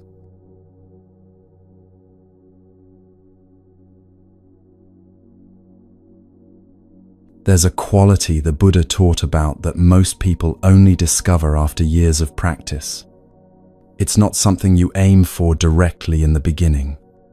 It's more like something that emerges naturally when the conditions are right, like flowers blooming when spring finally comes.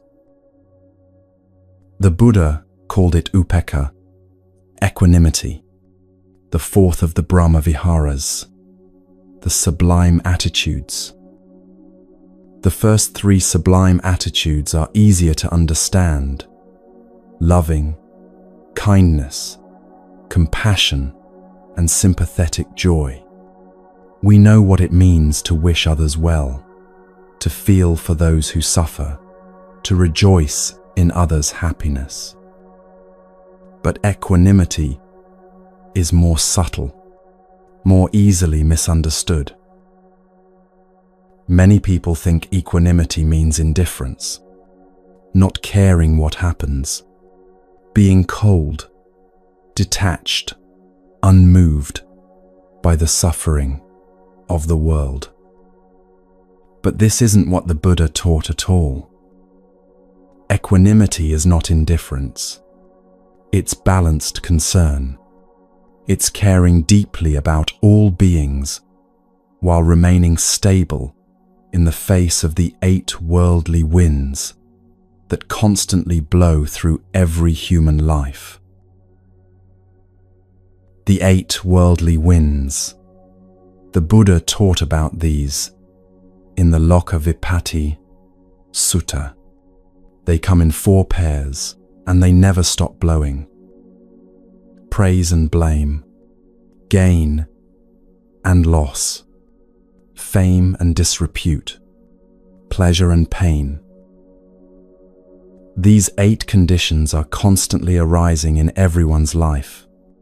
Sometimes you're praised, sometimes you're blamed, sometimes you gain something, sometimes you lose it, sometimes your reputation rises, sometimes it falls, sometimes you experience pleasure, sometimes pain. The untrained mind is blown around by these winds like a leaf in a storm. Someone praises you, and immediately you feel elated, special, validated. You want more praise. You start performing for it, shaping yourself to get it, becoming addicted to that feeling. Then someone blames you, criticizes you, points out your flaws, and immediately you crash. You feel hurt, angry, defensive. You either attack back or withdraw into yourself, nursing your wounds. This is being blown by the winds. This is having no stability, no center, no ground beneath your feet. You gain something: money, status, a relationship, an opportunity, and you're flying high. Life is wonderful. Everything is working out. Then you lose something. The money disappears. The status drops. The relationship ends. The opportunity falls through, and you're devastated. Life is terrible. Nothing ever works out for you. Up and down, blown by every breeze, tossed by every gust. The Buddha said in the Lokavipatti Sutta, these 8 worldly conditions spin after the world, and the world spins after these 8 worldly conditions: gain and loss, disrepute and fame, praise and censure, pleasure and pain. But then he described the person who has developed equanimity. These 8 worldly conditions do not spin after a noble disciple, nor does a noble disciple spin after these 8 worldly conditions. This is what equanimity looks like in practice. The winds still blow, praise still comes, blame still comes, gain and loss still happen, but you're not blown around by them anymore. You remain stable, grounded, centered. Someone praises you, and you can receive it without inflating. Thank you, you might say, and mean it, but you're not identified with the praise. You don't need it to feel worthy. It doesn't make you more than you were a moment before. Someone blames you, and you can hear it without collapsing. If the criticism is valid, you can learn from it without being destroyed by shame.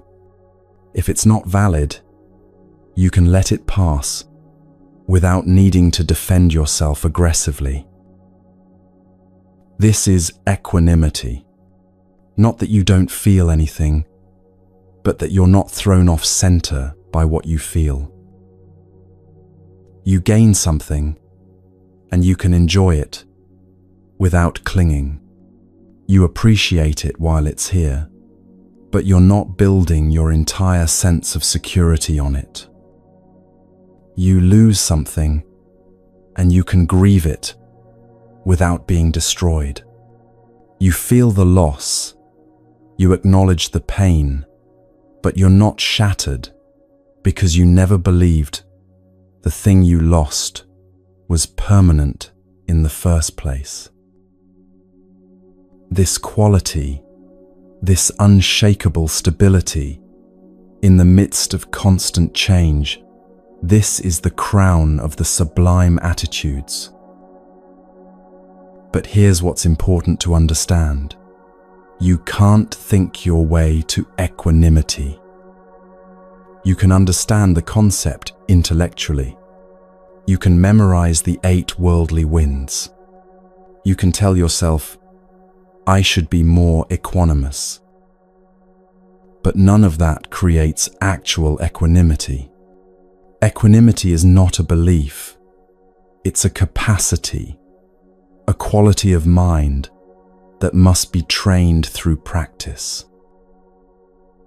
The Buddha taught specific methods for developing equanimity, and they all involve direct observation of your actual experience. You sit in meditation, and you watch. You watch your mind, you watch your body, you watch sensations arising and passing. A pleasant sensation arises, maybe a feeling of peace or comfort or a moment of joy. What does the mind do? It tilts toward the pleasant sensation. It wants to keep it, to hold on to it, to make it last forever.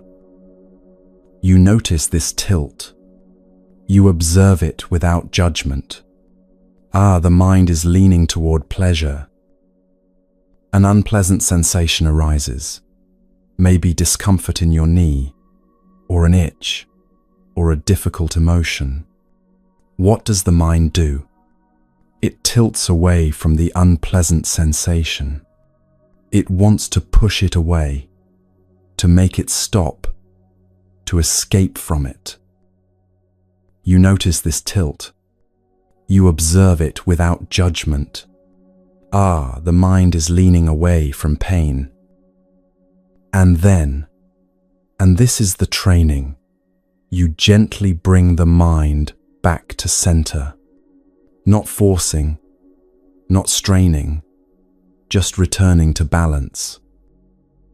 You return to the breath, the simple, rising and falling that's always available, always neutral, always here. This is how equanimity develops, through thousands of small moments of noticing the mind tilting and gently returning to center. It's like training your physical balance. If you want to be able to stand on one leg steadily, you have to practice standing on one leg. At first, you wobble constantly, your body tilting this way and that, trying to find center. But you keep practicing, you keep noticing when you start to fall, and making small adjustments to stay upright. Over time, the wobbling decreases. Your body learns where center is. Eventually, you can stand on one leg steadily, even with your eyes closed. Mental equanimity develops the same way. You practice noticing when your mind is blown by the winds, and you practice returning to center over and over and over. The Buddha taught that breath meditation, anapanasati, is one of the most powerful tools for developing equanimity. Why the breath? Because the breath is always here, always neutral, always available, as an anchor. The breath doesn't praise you or blame you. It doesn't give you gain or loss. It just flows in and flows out, naturally, without effort, moment after moment. When you train your attention to rest on the breath, you're training instability. You're practicing not being blown around by every passing thought, every sensation, every emotion. The breath becomes your reference point for center. When you notice you've been carried away by thoughts about praise someone gave you yesterday, you return to the breath. When you notice you're spinning in anxiety about something you might lose, you return to the breath. The breath is always center, not the high of pleasure, not the low of pain, just this simple, neutral, continuous process that keeps you alive without you having to do anything at all. And as you practice this, returning to the breath, returning to center, something begins to change in how you meet the rest of life. You start to notice in daily life when you're being blown by the winds. You catch yourself getting inflated by praise, and you can take a breath and return to center. You catch yourself spiraling into despair over a loss, and you can take a breath and return to center. This is the middle way applied moment by moment, not avoiding pleasure or seeking pain, but not being controlled by either, meeting both with the same quality of steady awareness. Now, underlying all of this training in equanimity is a deep understanding of something the Buddha emphasized again and again: anicca, impermanence. This is not just a philosophical concept. It's an observable truth about every single thing that exists. All conditioned things are impermanent. The Buddha said this so clearly: Sabbe sankhara anicca. Every condition, every formation, every constructed thing arises and passes away. Success arises and passes away. You work hard, you achieve something, you have a moment of success, and then it's gone, replaced by the next challenge, the next goal, the next situation. Health arises and passes away. You feel strong and vital, your body works beautifully, and then you get sick, or injured, or simply age, and that health you took for granted is gone. Wealth arises and passes away. You accumulate money, possessions, resources, and then the market crashes, or expenses arise, or you die, and it all goes to someone else. Relationships arise and pass away. You fall in love, you build a friendship, You create a family, and then people change, or move away, or die, and what you had is gone. This isn't pessimism. This isn't saying nothing matters or nothing is worth having. This is just observing reality clearly. Everything that arises will pass away. Everything that comes together will come apart. Everything that's born will die. This is not bad news. This is just news. This is just how things are. The question is, can you walk through this constant change without suffering? Can you enjoy success while it's here without clinging to it desperately, without building your entire identity on it, without falling apart when it inevitably changes? Can you appreciate health while you have it, without taking it for granted, without believing it will last forever, without being blindsided when it shifts? Can you love people deeply while understanding that everything changes, that nothing stays the same, that loss is built into the very nature of having? This is what equanimity makes possible. Not that you stop caring or stop feeling, but that you care and feel without being destroyed by the inevitable changes that come. Equanimity isn't avoiding the waves. Life is waves, constant ups and downs, constant changes, constant arising and passing away. Equanimity is learning not to drown. When a wave of success comes, you can ride it without clinging to it desperately. You know it's a wave, that it arose from conditions, that it will pass when those conditions change. So you enjoy the ride without building your house on the wave. When a wave of loss comes, you can move through it without being pulled under. You know it's a wave, that it too arose from conditions, that it too will pass.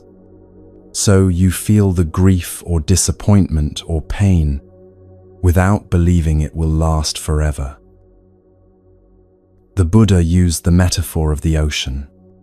On the surface, there are always waves, sometimes huge storms, sometimes gentle swells, but always movement, always change. But deep in the ocean, below the surface turbulence, there's stillness.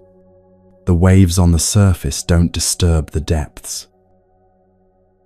Equanimity is like finding that depth in yourself. The surface of your life still has waves. Of course it does. But you're not only the surface, you're also the depth, the stillness that the waves can't reach. This understanding, this deep recognition of impermanence, changes everything about how you hold your achievements. When you accomplish something, when you reach a goal you've been working toward for years, when you finally get what you've been wanting, equanimity allows you to appreciate it fully without grasping. You can feel the joy, the satisfaction, the sense of completion.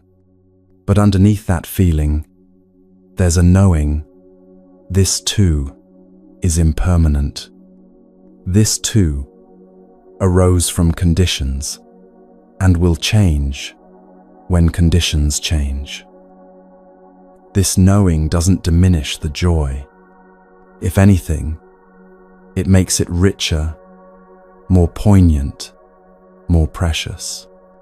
Because you know it's temporary, you pay attention. You're fully present for it. You don't waste it by taking it for granted.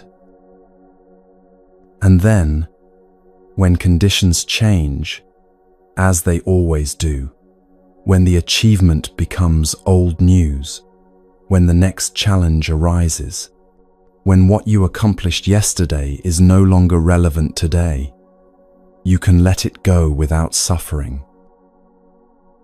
Not because it didn't matter, but because you always knew it was a wave, and waves pass, and that's okay. The same is true for losses.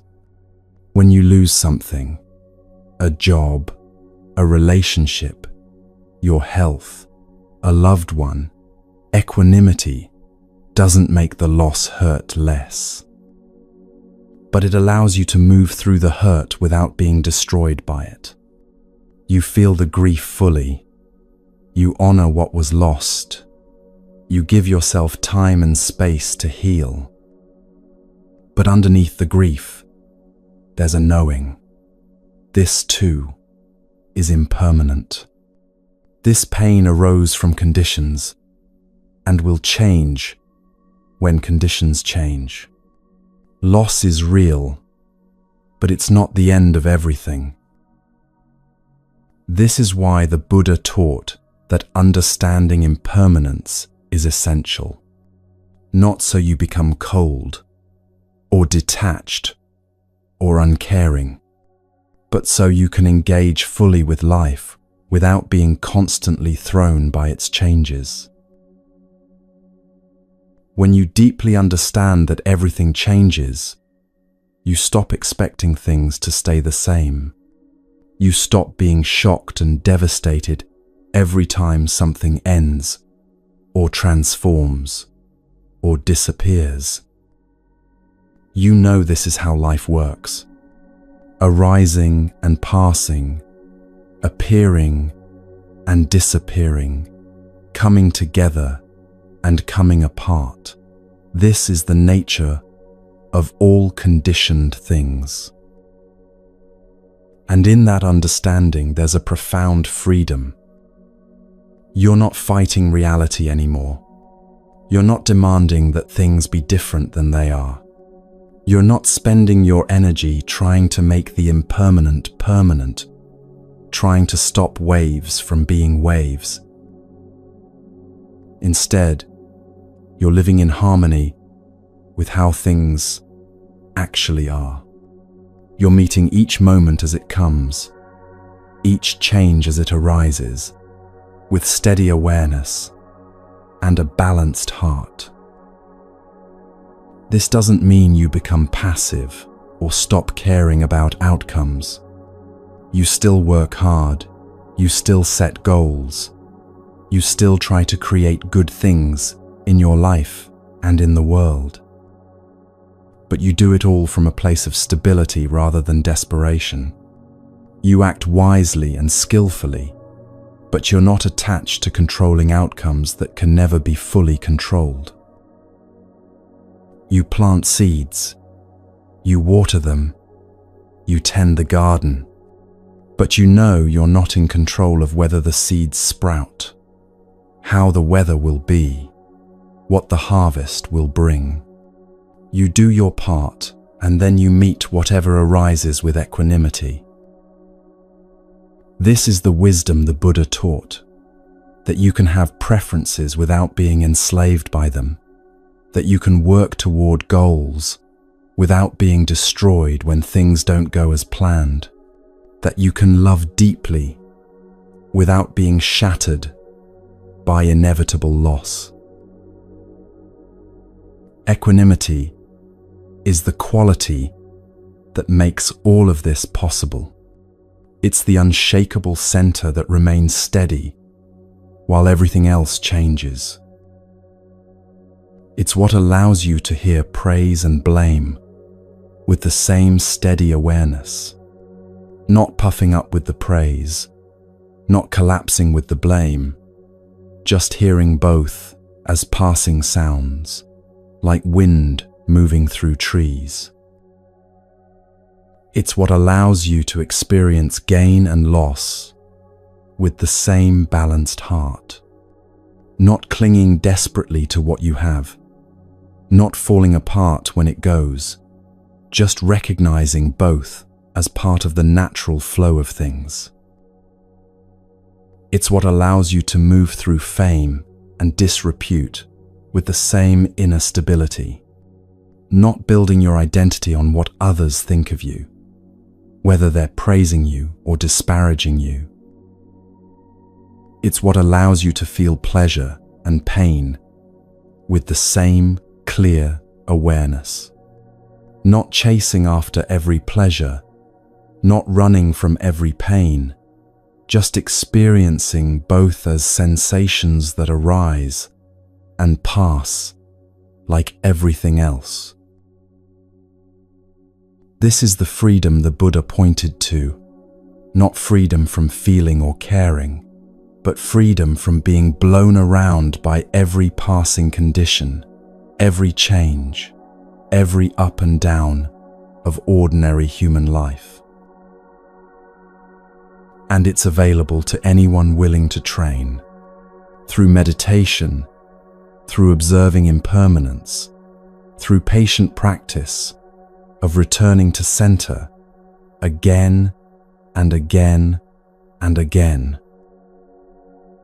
until one day you realize the winds are still blowing, the waves are still moving, life is still changing constantly, but you're not being thrown anymore. You've found your center. You've developed the capacity to remain stable no matter what arises. You've learned to stand steady while everything changes.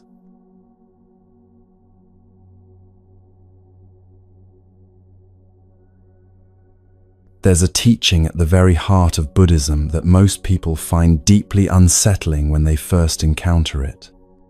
Not because it's complicated, but because it challenges something so fundamental that we rarely question it. The belief that there is a solid, permanent I at the center of our experience. This teaching is called anatta, non-self. And the Buddha said that understanding this teaching is essential to the end of suffering. Now, when people first hear non-self, they often think it means you don't exist at all.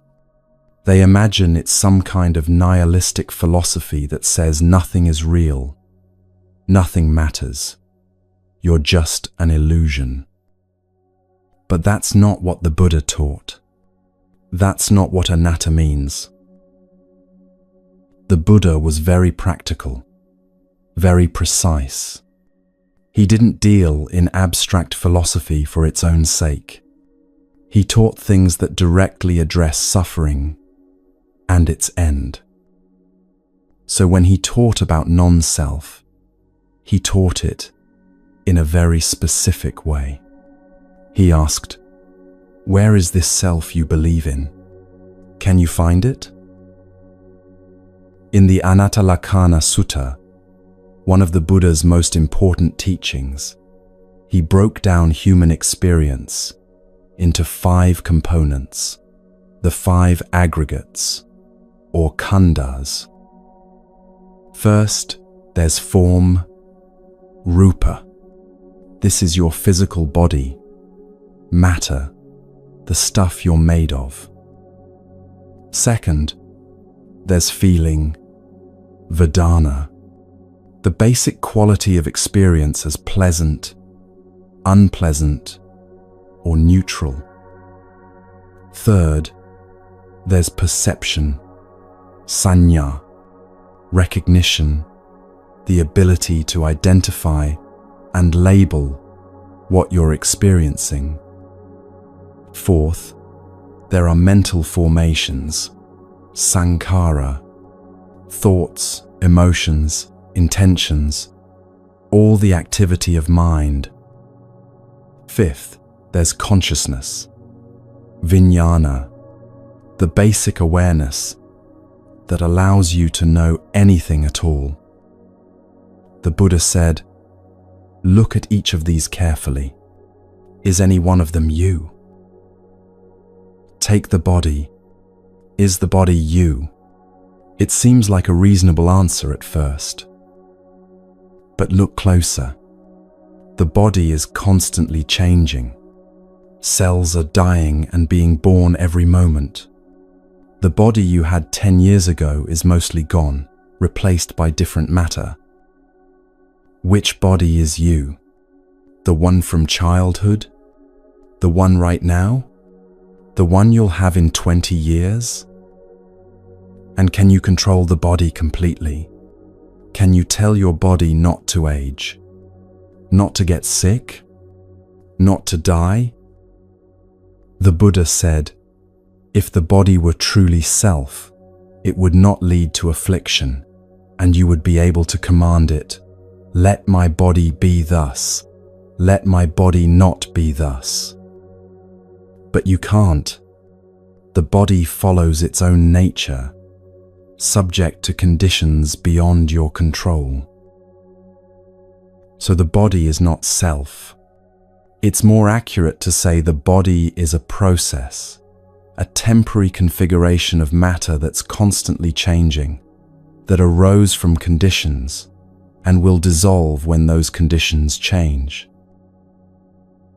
Okay, so maybe you're not the body. Maybe you're your feelings.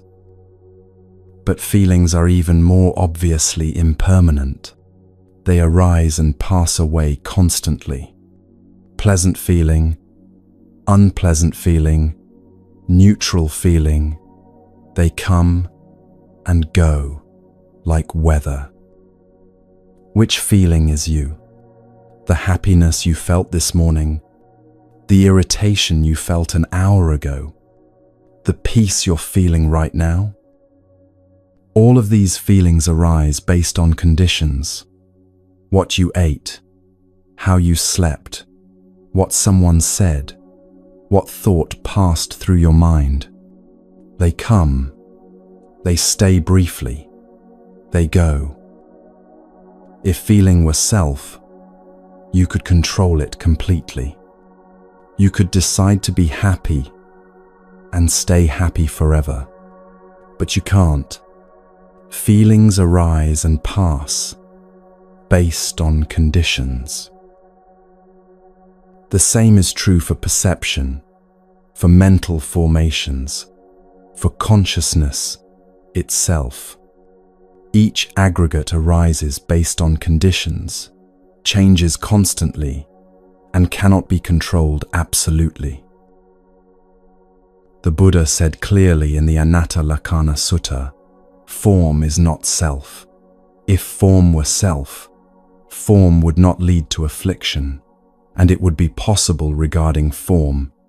Let my form be thus. Let my form not be thus.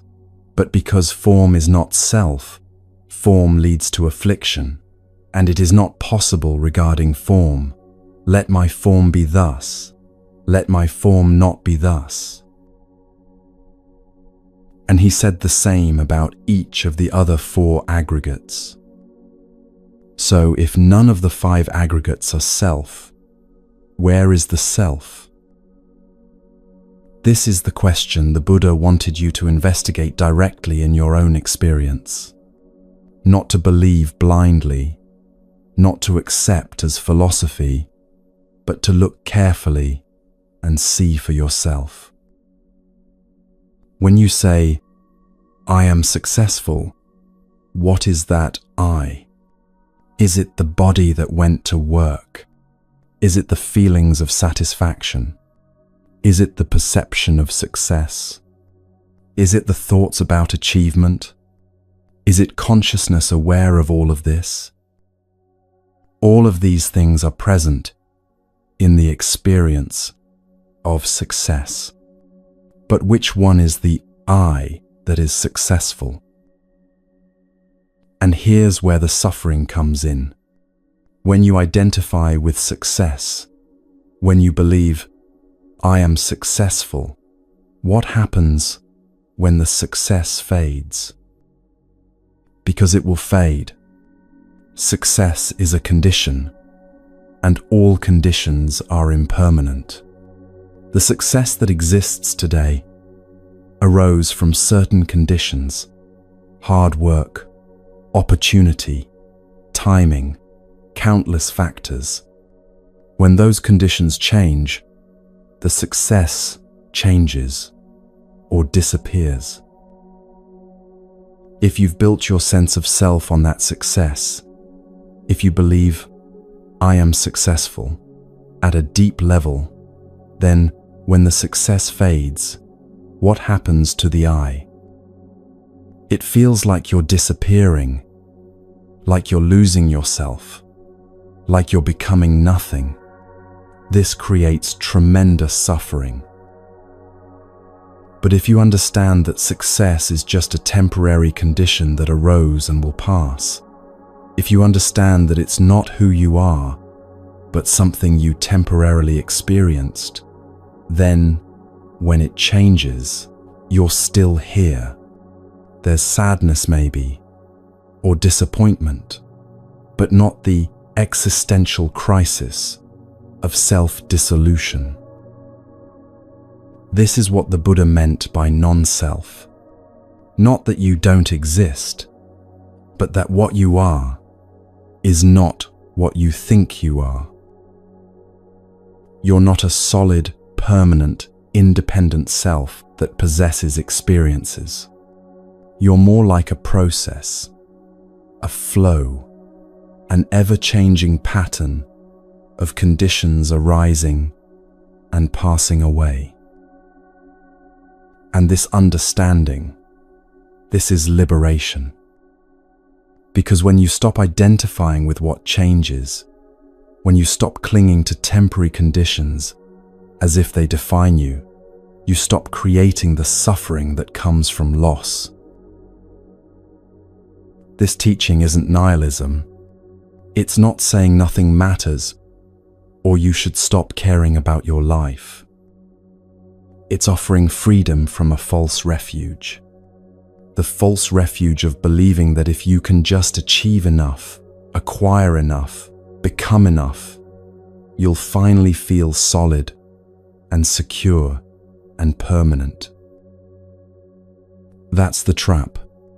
Spending your whole life trying to build a permanent self out of impermanent conditions. It can't be done. It's like trying to build a house on waves. But here's the subtle part that many people miss. There is a conventional self that functions perfectly well.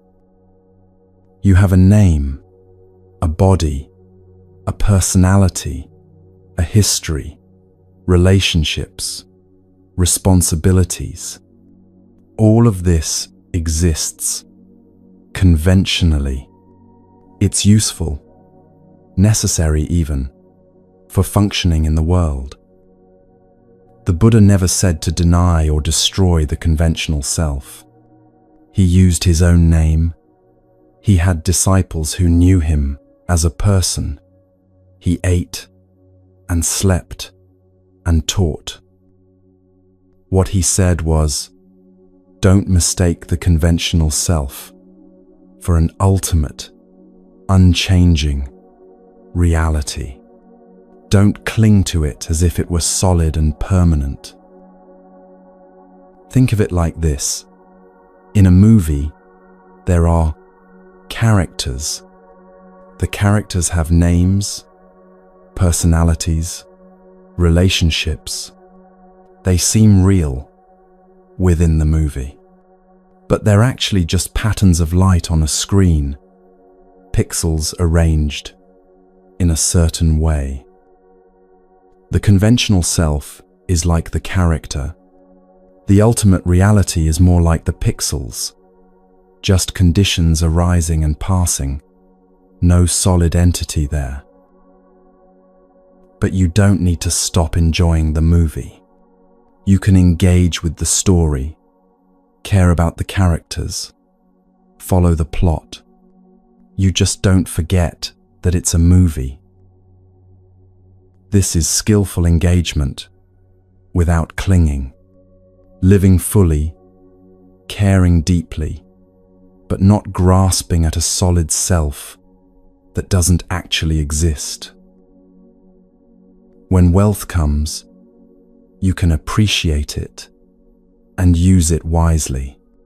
But if you understand that wealth is just a condition arising from other conditions, you don't think, I am wealth. So when the wealth leaves, as it inevitably will, suffering only arises if you believed, I am wealth. If you never made that identification, then the loss is just a change in conditions, not a threat to your very existence. Think about someone who trains their body intensely, an athlete, a dancer, someone whose physical abilities are central to their life. They might identify strongly with their body's capabilities. I am strong. I am flexible.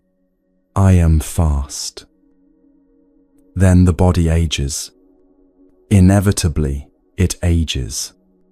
The strength decreases. The flexibility reduces. The speed slows. If they deeply believe, I am my physical abilities, this aging becomes not just a change, but an existential crisis. Who am I if I can no longer do what I could do? But if they understand that the body is just one aggregate, just a temporary condition, just a process that's always changing, then the aging is sad perhaps. There's loss and grief, but there's no existential collapse. Because the I they thought was, the body never was the body in the first place. It was a misidentification, a case of mistaken identity. This understanding allows for something remarkable. You can engage fully with life, develop skills, create things, love people, work hard, all of it, without clinging to any of it as if it defines your ultimate nature. The Buddha taught right livelihood and right action as part of the Eightfold Path. He encouraged full participation in life, ethical conduct, skillful work, contributing to the welfare of others. None of this requires believing in a permanent self.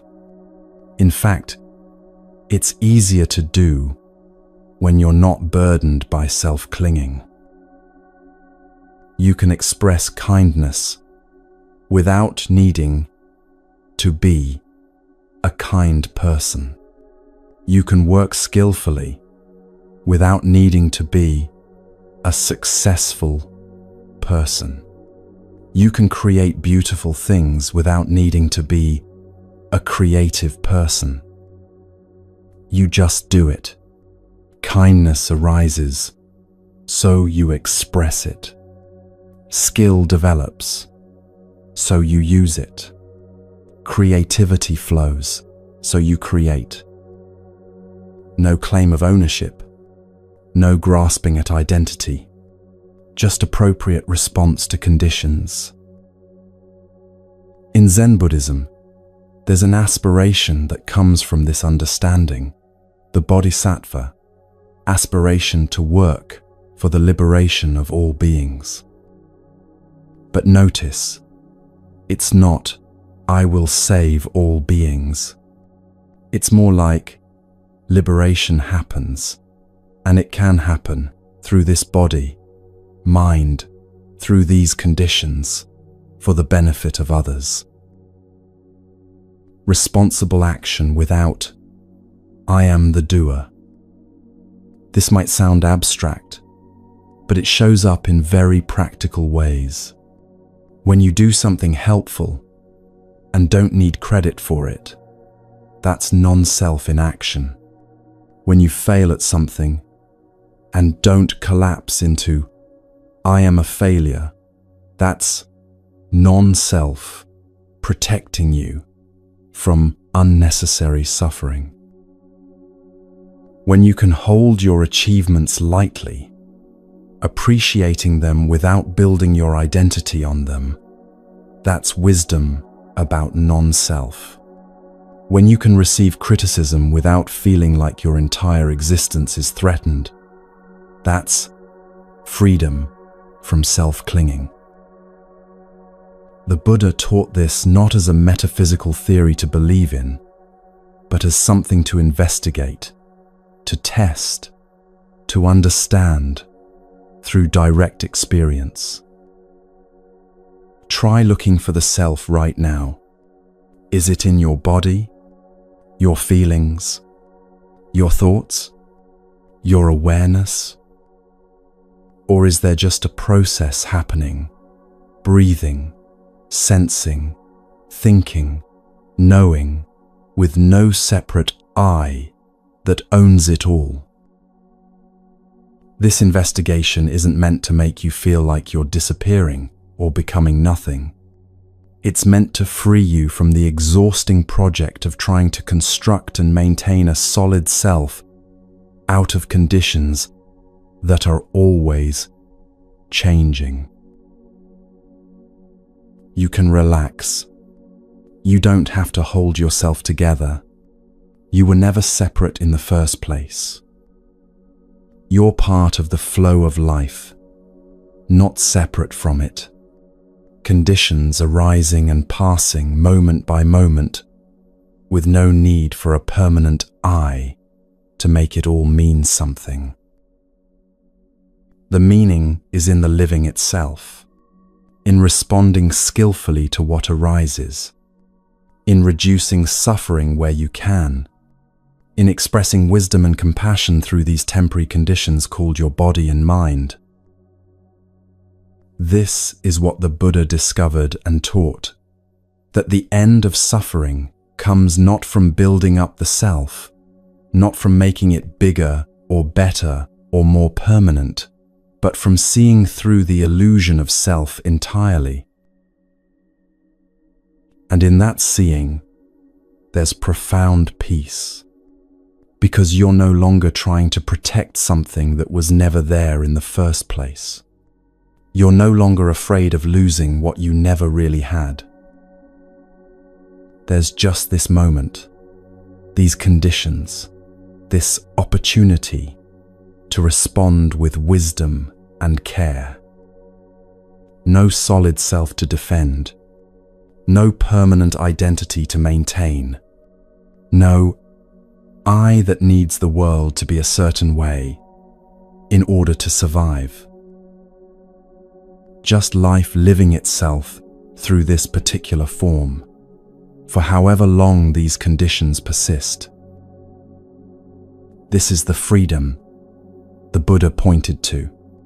And as we approach the end of our journey together, this teaching about non-self becomes the foundation for understanding what the Buddha taught about how to actually live, not in theory, but in practice, moment by moment, with intention and awareness.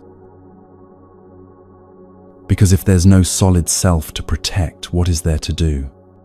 How do you live when you've seen through the illusion that held you captive for so long? The Buddha's final teaching awaits, not about what you are, but about what you do with this precious human life, this brief opportunity to wake up and respond skillfully to whatever arises.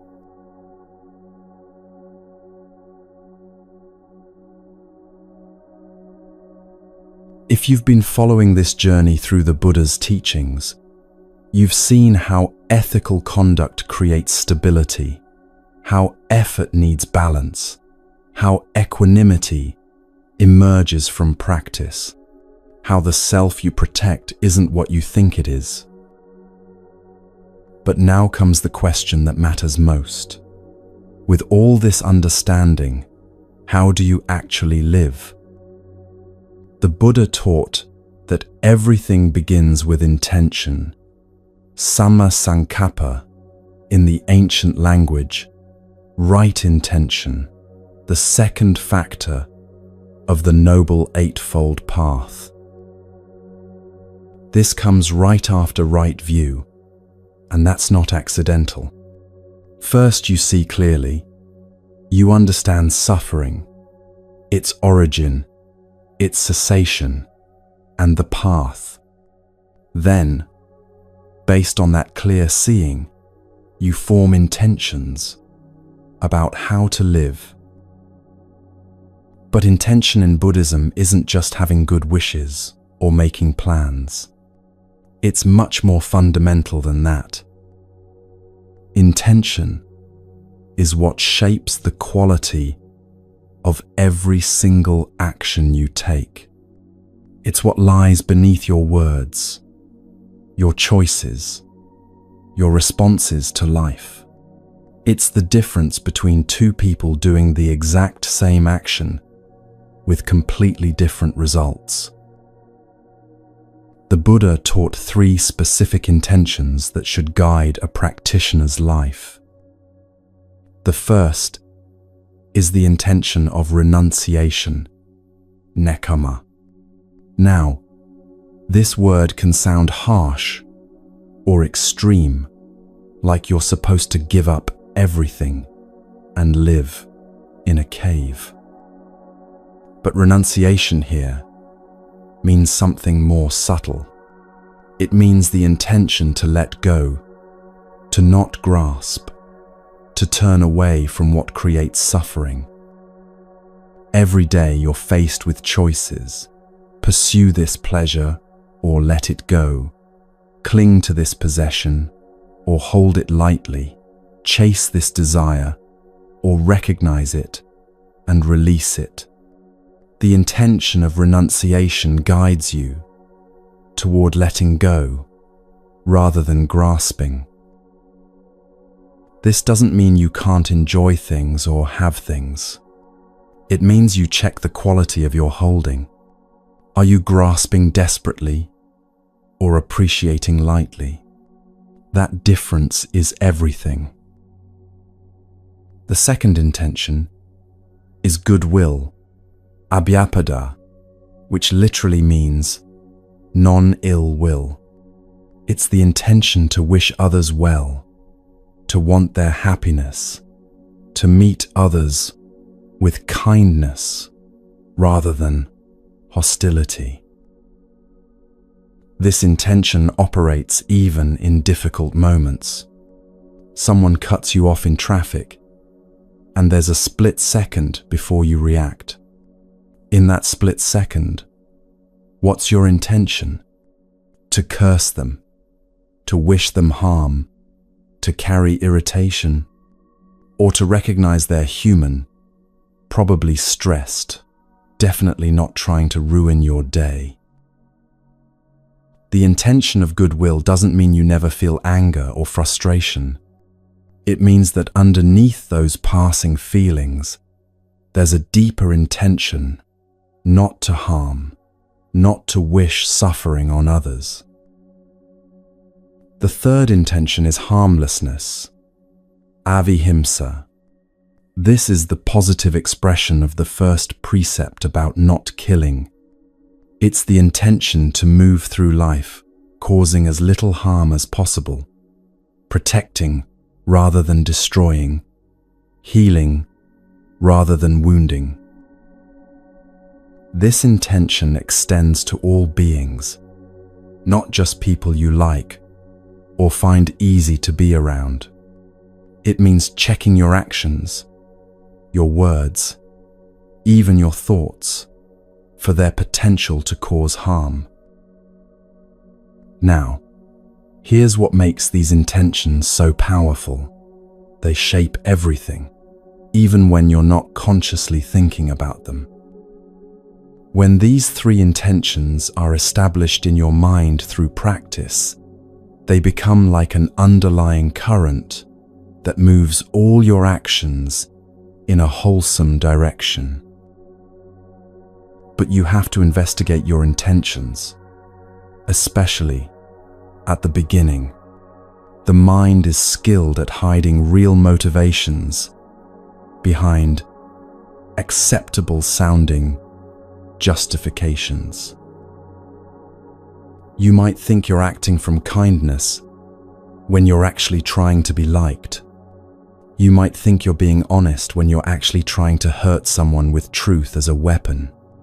You might think you're helping when you're actually trying to control. The Buddha taught this in the Dvedavitaka Sutta, where he divided thoughts into two kinds: those connected with sensual desire, ill will, and harmfulness, and those connected with renunciation, goodwill, and harmlessness. He said, whatever a person frequently thinks about and ponders, that becomes the inclination of the mind. This is crucial to understand. Your intentions aren't just isolated moments of choice. They're creating grooves in your mind, establishing patterns that become stronger with repetition. Every time you act from the intention to grasp, rather than release, you strengthen grasping. Every time you act from the intention to harm rather than heal, you strengthen harmfulness. But equally, every time you act from the intention of renunciation, you strengthen letting go. Every time you act from goodwill, you strengthen kindness. Every time you act from harmlessness, you strengthen compassion. So the question becomes, what are you strengthening in yourself through your daily intentions? And here's where understanding paticca samuppada, dependent origination, becomes essential. This is the Buddha's teaching that nothing arises independently. Everything comes into being based on conditions. Your actions today create conditions for tomorrow.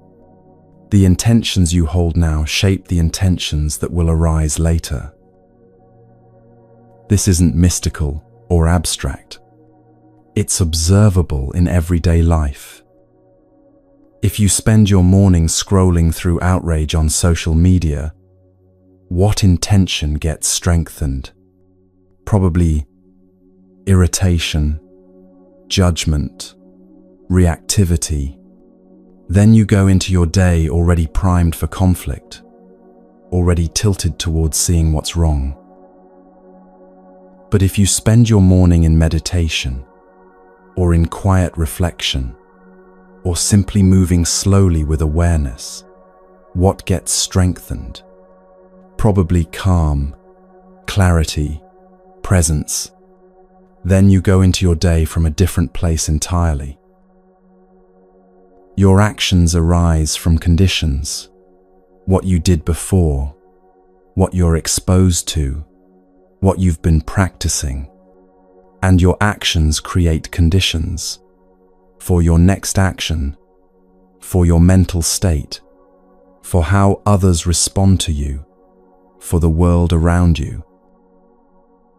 The question is, are you creating conditions consciously with awareness of your intentions, or are you just reacting, letting whatever conditions arise push you around? There's a difference between aligning with the Dharma and forcing your ego's agenda. When you're forcing, there's strain, stress, a feeling of pushing against reality. You have a plan for how things should be, and you're determined to make it happen regardless of conditions, regardless of wisdom, regardless of the actual situation. But when you're aligning with the Dharma, there's effort, but not strain.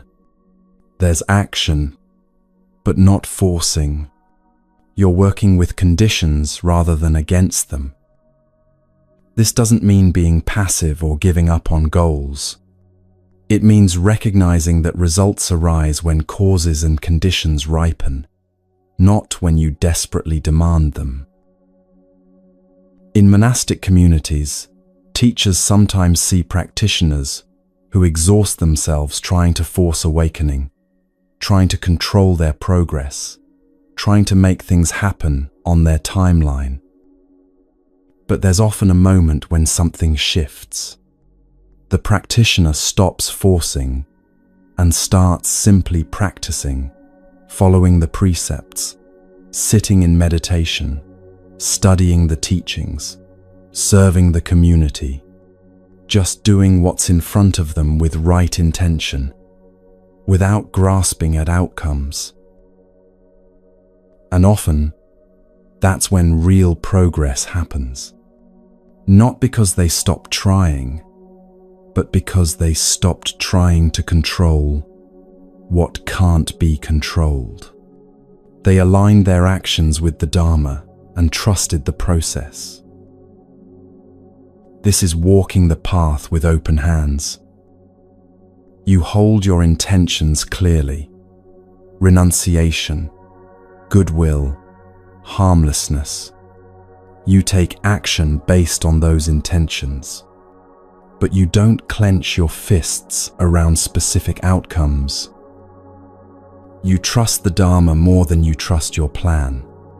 You trust that if you act with right intention, from right understanding, following the Noble Eightfold Path, the results will take care of themselves. Not necessarily the results you imagined or wanted, but the results that actually serve the end of suffering. The Four Noble Truths become your guide, more reliable than your ego's desires. You understand suffering when you see it. You recognize craving and clinging when they arise. You know that letting go leads to peace. You walk the path that the Buddha laid out. This is enough. You don't need to know exactly where you're going or exactly how you'll get there. You just need to keep walking with right intention, step by step, moment by moment. The Buddha's final words to his attendant Ananda were, "Be a lamp unto yourself." He didn't say, "Follow my instructions perfectly forever." He didn't say, "Cling to these teachings as ultimate truth." He said, "Be a lamp unto yourself." Take refuge in your own practice, your own investigation, your own understanding of what creates suffering and what leads to its end. This is the final teaching about intention. You are responsible for your own liberation. Not the Buddha, not any teacher, not any teaching, you. But you're not alone in this responsibility. You have the Dharma as a guide. You have the Sangha as support. You have the Buddha's example, showing that it's possible. And you have this moment, right now, where you can check your intention and choose toward grasping or toward letting go, toward ill will or toward goodwill, toward harm or toward harmlessness. Every moment is this choice, and every choice shapes what comes next. So before you act, before you speak, before you even think, look beneath, look at the intention that lives there, and ask yourself, what am I strengthening right now? Because what you strengthen today becomes who you are tomorrow. And who you are tomorrow shapes the world you create, the suffering you cause or relieve, the freedom you experience or deny yourself. This is the power and responsibility of right intention. It shapes everything.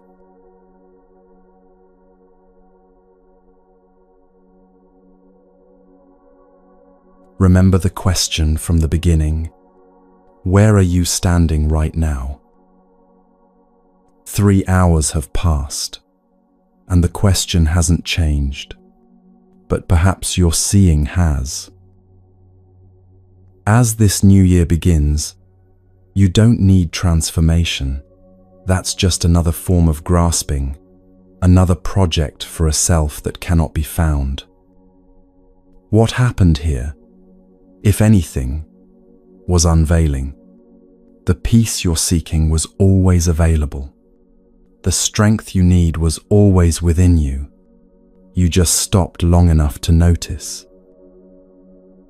The Buddha's path is gradual, walked one step at a time, one breath at a time, one moment of right intention at a time.